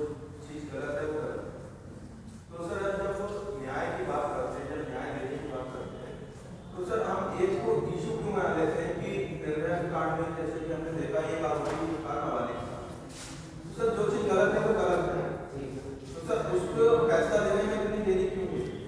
अब वैसे तो आपके आर्टिकल 14 के अंदर जो पॉइंट आएगा उसे रिलेटेड लिखना पड़ेगा। आर्टिकल 14 के अंदर दोषी नीति की समानता नीति में नियमों का या अधिकार समान है। इसके पीछे वजह है आर्टिकल 14 होने होता है। आर्टिकल 14 ये कहता है कि life should be treated like not other, जो बर्बाद करने की है। इसका मतलब ये है कि अगर कोई व्यक्ति छोटा है, हालांकि सुप्रीम कोर्ट ने अपनी गलती मानी, इसलिए 2012 में संशोधन करा, पहले जुबे रहने की किशोर की आयु थी वो 18%, लेकिन फिर उन्होंने बड़ा अच्छा बात अपने जजमेंट बोली कि कोई भी व्यक्ति जुबेनाइल होता है, किशोर होता है, वो अपने दिमाग से सोच से होता है, लेकिन अगर वो आयु में छोटा है और उसका प्रति इतना खतरनाक है कि वो शादी अपराधी की श्रेणी में आता है, तो उसे जुबेनाइल से बाहर निकाल रखा जा सकता है। इसमें जुडिशरी ने अपनी गलती, संसद ने अपना जो परिवर्तन करा दिया, उनको ये बात महसूस हुई। कभी कभी होता क्या है कि जैसा हम न्याय को सोचते हैं, न्याय की वो विभिन्न परिस्थिति हमारे सामने आती है, जब तक परिस्थिति आती नहीं तब तक हम परिस्थितियों से अवगत नहीं होते। फॉर एग्जाम्पल, कोई भी बच्चा दुनिया में आता है तो ये सोच नहीं आता कि मेरे मम्मी पापा का साथ टाइम से पहले छूट जाए, लेकिन ट्रेजेडी हो जाती है, तब ऐसी परिस्थिति में वो जीना सीख जाता है। सेम आप सुप्रीम कोर्ट के साथ सोचो कि उनके साथ परिस्थितियाँ जब सामने से कोई ऐसी चीज आती है, उनको महसूस होता है यार वैक्यूम है, लॉ नहीं, जुडिशरी गलती, तब वो ऐसे चीजें करते हैं। जो बात आप कह रहे हो ना, जस्टिस की चूक होती है, कई जगह चूक होती है, आज भी चूक है। मैं तो कह रहा हूँ 16 साल की उम्र है, आप ये रिव्यू को आपने पहले बता दे रखा है। अभी आपका वाला इंसिडेंट बता देता हूँ चल रहा है। सुप्रीम कोर्ट का जजमेंट है 4 साल पहले का कि अगर आप किसी से बिना शादी के साथ में रहते हो, आप 18 से ऊपर तो आप लिविंग के साथ रह सकते हो, और लिविंग में रहना बिल्कुल गलत नहीं है। अब न्यूज में 4 दिन से लिविंग रिलेशनशिप के लिए बना रहे हैं, तो अगर सुप्रीम कोर्ट ने उस समय पे जजमेंट दिया था तो समय बड़ा ताली बजाएंगे, अरे सुप्रीम कोर्ट की सोचो सलाम, 18 साल से बड़े व्यक्ति को अधिकार है, हमारी इच्छा है, हमारी राइट टू चॉइस है, किस पार्टनर के साथ रहना चाहते हैं, शादी से पहले एक्सपीरियंस करना चाहते हैं, तो अच्छा है खराब है तो सुधराई। आप सुप्रीम कोर्ट में बात क्रिटिसाइज किया जाता है, तो आप इसीलिए सुप्रीम कोर्ट अपने जजमेंट के अगेंस्ट आप क्या बोल रहो, लिविंग में आफ्ताब के साथ रहो। आफ्ताब ने जिस तरीके से अपनी जो क्या कहते हैं, मेरा मतलब तो है कि सुप्रीम कोर्ट का फैसला गलत। हाँ देखो सुप्रीम कोर्ट के कई सारे ऐसे फैसले होते हैं जिससे लिविंग है, वो भी छोड़ दिए। लॉर्ड एल्फा वाले मामले में सुप्रीम कोर्ट के फैसले को कई लोग गलत मानते हैं। अब कोई ऐसी भयानक स्थिति अगर निकल आए, किसी मंदिर में कोई दंगा हो जाए महिला और पुरुष की ड्यूटी को लेकर, सुप्रीम कोर्ट को नियम बदलने पड़े, तो क्या आप वापस वही चीज कर दोगे? इसके पीछे एक बड़ा फेमस केस है गोविंदा। गोविंदा जब 13 साल के थे, 12 साल की पत्नी थी, तो शराब पी के पीते थे, उन्होंने एक दिन पत्नी ऐसा सही मारा तो गई आकर के दीवार पर बेड से टकराई और उसका सिर लड़ा, उसकी डेथ हो गई। जैसी बात अब वो डर गए, उन्होंने सोचा अगर ये पता चलेगा सबको कि मेरे मारने से मर गई, एक्सीडेंट से मर गई, दिक्कत हो जाएगी। उन्होंने रस्सी टांगी, उसका गला उसके बाद ढांक दिया, उसको ये दिखा दिया कि उसने सुसाइड कर दिया, पति की शराब की आदतें छुड़ा नहीं पाई, वजह से मर गई। मामला कोर्ट तक पहुंचा, डिस्ट्रिक्ट जज ने इसलिए कह दिया ये फांसी का मामला नहीं, क्योंकि पोस्टमार्टम रिपोर्ट आ गई, उसमें कह दिया कि हत्यारा है। अब वो हत्यारा भी नहीं था, क्योंकि उसने किसी टेंशन से स्लाइड नहीं मारा कि मरी जाएगी, उसका रोज का काम था। तो ये मामला मुझे लगता है स्टील काउंसिल बाद में लीग काउंसिल ने कहा अरे मूर्ख आदमी, अगर वो तुम्हारे कृत्य से नहीं मरी थी और वो जिंदा भी होती तो तुम्हें जब फांसी से लटकाई तक वो मरी जाती निश्चित है, तो तुम्हें मौत का हम उसे ठहराएंगे। तभी तो कहते हैं जुडिशरी अपने लॉजिक बात समझे, अगर वो नहीं मरी थी तो तुम्हें जब फांसी लटकाई, तो फांसी लटकाना इज नॉट लाइक किसी की सेवा हुआ करना, उसको जिंदा करना है। तुमने फांसी को इसलिए नहीं लटकाया क्योंकि तुम मेहमान आए थे, तुमने झूमर नहीं था, तुमने मांग के लटकाया से नहीं कराया। तो जुडिशरी के पास अपने लॉजिक है, उस समय पे सही लग रहा है, लेकिन हो सकता है ये गलत हो। अब यही काम कोई 7 साल का बच्चा अपनी माता जी को टांग के मार के दिमाग से मेंटल तो कहेगा अरे ये बच्चा था, उसे पता नहीं था, उसने झूमर देखे, पंखे देखे लंबे वाले, लगा अरे जैसे पंखे टंगे वैसे मम्मी टंगी रहेंगी, कोई देखेगा ही नहीं। तो supreme court is all about supreme court.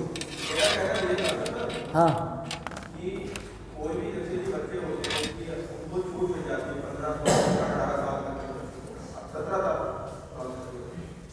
तो सर कोई भी अपराधी अपराध करता है तो सर उसकी मेंटालिटी तो नहीं होती है। सर अपराध दो तरीके से हो सकते हैं, कैसे? जैसे कि किसी ने को करना नहीं चाहता था बाई चांस हो गया, मजबूरी में और बाई चांस हो गया धोखे से, ठीक है मजबूरी या धोखा, जैसे कि आपने बताया एक्सीडेंट, थप्पड़ मारा उसके लग गया वो मर गया, एक्सीडेंट। और दूसरा होता है सर जैसे एक केसेस में देखते हैं कि 18 साल से नीचे के बच्चों को अब सुनो मजा आ रहा है, 18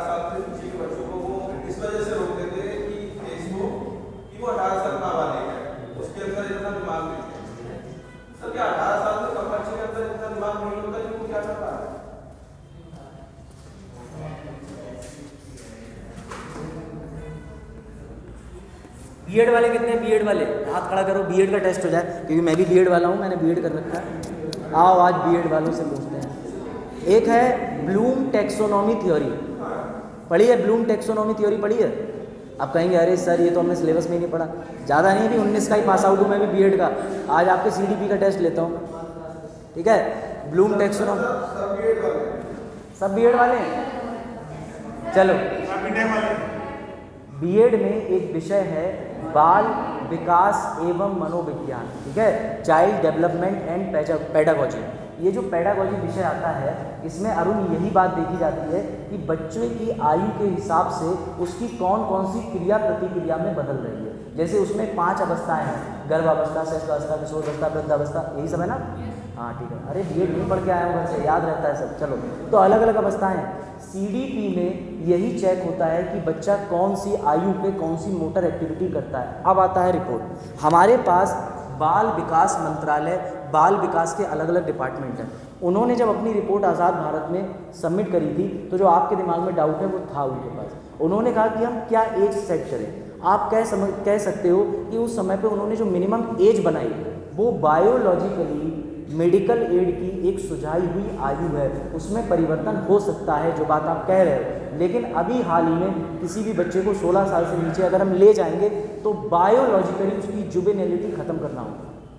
सर जैसे कि कोई भी बच्चा एक क्रिमिनल एरिया में हिसाब से पला पड़ा है, हाँ ठीक है, तो सर उसके 10 साल का होते ही उसके दिमाग में क्रिमिनल आइडिया करते हैं। ऐसा हुआ है, ऐसी जजमेंट दी जाती है।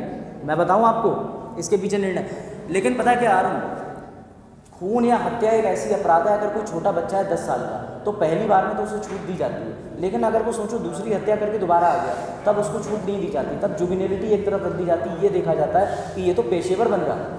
और हमारे पास में बच्चों को सुधारने के लिए बाल किशोर सुधार गृह हैं, लेकिन वो भी फेल हो गए। पता आपको उनके अंदर सिचुएशन ये है, बच्चों को वहाँ से बड़े बड़े अधिकारियों के घर नौकर बना के श्रम मजदूरी करने के लिए भेज दिया जाता है। पता है आपको, जो बाल सुधार गृह हैं वहाँ से बच्चों को उठाया, शाम को गाड़ी में लोड करा, चले गए। कोई पार्टी है, कोई दावत है, कोई पोंछा लगा रहा है, क्योंकि वहाँ बड़े बड़े अधिकारी देखने ही नहीं जाते। और जिस अधिकारी के अंडर में वो है, उसी के घर में आपको वहीं के 2-3 बच्चे नौकर मिल जाएंगे। ये बात मैं रिटर्न बता रहा हूँ, क्योंकि ऐसी PIL पढ़ती हैं और बहुत से बच्चों को छूट प्रदान करी जाती है। अगर आयु की बात करो और जुर्म की बात करो तो जिम्मेदार सिस्टम ही है, सिस्टम से हटके तो कुछ नहीं हो सकता। अब जैसे एक केस था, एक बच्ची थी 7 साल की, वो और एक छोटी बच्ची ट्रेन में जो है वो करते थे, हॉकर्स का काम करते थे, सामान बेचते थे। जैसे टॉफ़ी, चॉकलेट आपने देखा होगा बच्चे बेचते हैं बहुत तरीके से। तो जो छोटी बच्ची थी उसे ट्रेन में एक नेकलेस सेट में मिला, चमकता वो मोती नेकलेस था, पूरा सिल्वर का, उसके अंदर एक ब्लू कलर का मोती था। उस बच्ची ने वो मोती उठा लिया, कोई बात नहीं। बाद में पता चला वो साफ डायमंड था, उसकी बड़ा इधर उधर से खबरें हुई। तो जब उस बच्ची ने सत्य कबूला या किसी ने खबर दे दी उसके आसपास से मोहल्ले के कि इनके पास कोई एक ऐसा मैटर है जो ये लड़कियाँ बहुत एक्सपेंसिव है, बच्चे का मुकदमा चला। बच्चा छोटा था, उसे छूट मिल जानी चाहिए थी ना। लेकिन ये अगर इंडिया के अंदर मैटर हुआ होता तो उसको छूट नहीं मिलती, बाहर हुआ, इंडिया के अंदर हुआ होता तो छूट मिल जाती। लेकिन ये मैटर था बाहर, ये मैटर था UK का। अब UK का दिमाग सुनो कितना तगड़ा था। UK ने क्या कहा, UK ने कहा बेटा आपको ये मिला, आपने क्या करा? बोले सर मैं इसको लेके गई, उसके बाद मैंने अपने घर पे रख दिया। बोले उसके बाद बेटा आपने क्या करा? अगर उसने इतना ही कहा होता तो बच जाए। उसने ये कह दिया, ये पता चल गया उसके तरफ से कि वो इस छोटे से मैटर को लेकर सुनार की दुकान में गई और उसकी कीमत निकल रही, पर्ची पर रकम चढ़ रहा है और उसको तौला और अगले दिन तैयारी कर रही थी दूसरी दुकान में लेना है। तो बोर्ड भी चलेगा तो बेटा हमारी में तो सब जानती है मैटर कितना एक्सपेंसिव है। तो उससे वो मैटर लेके वापस किया था, उसको जुर्माना भी लगाया गया था उसके पेरेंट ने कि तुम क्या परवरिश कर। तो कई बार ऐसा होता है कि जैसे बच्चे को परेश नहीं करते, उसके गार्जियन को परेश नहीं करते। ये भी कहा अपने ऐसे नहीं होता, अरे ये छोटा बच्चा है अभी से भेज देंगे तो पता नहीं इसकी मानसिक बच्चे को ना भेजकर जिसने उसकी परवरिश की है उस पर ये केस चलना चाहिए। उस पर केस कब चलेगा जब हमारे इंडिया में बहुत सारा हमें बच्चों को ये भी दिखाना पड़ेगा कि उसकी मम्मी ने कहा था जो बेटी के सुनाने की दुकान में चली जाओ और वो बच्ची की सुनाने की दुकान में दिखा रही है उसने किसी का नहीं यहाँ पर कमरा लग रहा है ज़्यादा बच्चे वो हमें ये भी दिखाना होता है। क्योंकि हमारे जो जुडिशरी है उसका सीधा वन प्रिंसिपल यूज होता है। तो ये होता है कि हम हर तरीके से मोरालिटी को आगे सिद्धांत और अदर जगहों पर क्या होता है कि लॉ होता है लॉ और मोरालिटी हमारे यहाँ जीत जाती है, लॉ जीत जाता है। तो ये एक तरह से कहते हैं सिस्टम की कमजोरी की वजह से इसके उल्टे केसेस भी हुए हैं, जिसमें बच्चों के साथ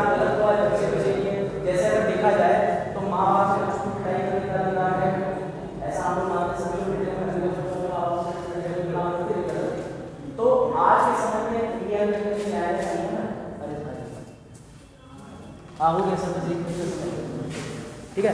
तो हमारे इंडिया के न्यायालय के अंदर ये नियम है, हमारे इंडिया के न्यायालय के अंदर ये नियम है कि अगर कोई बच्चा है और उसके पेरेंट्स फीट है तो हमसे 50 दिन तो विदेश में अपने माँ बाप के इसकी जो जायज़ है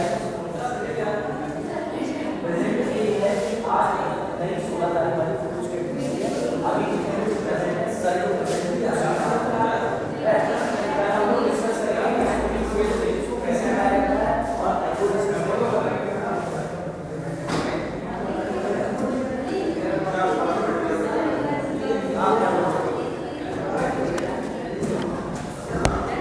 बजाज रिकॉर्डिंग बंद कर दो, कोई रिकॉर्डिंग बंद कर दीजिएगा, रिकॉर्डिंग बंद कर दीजिए।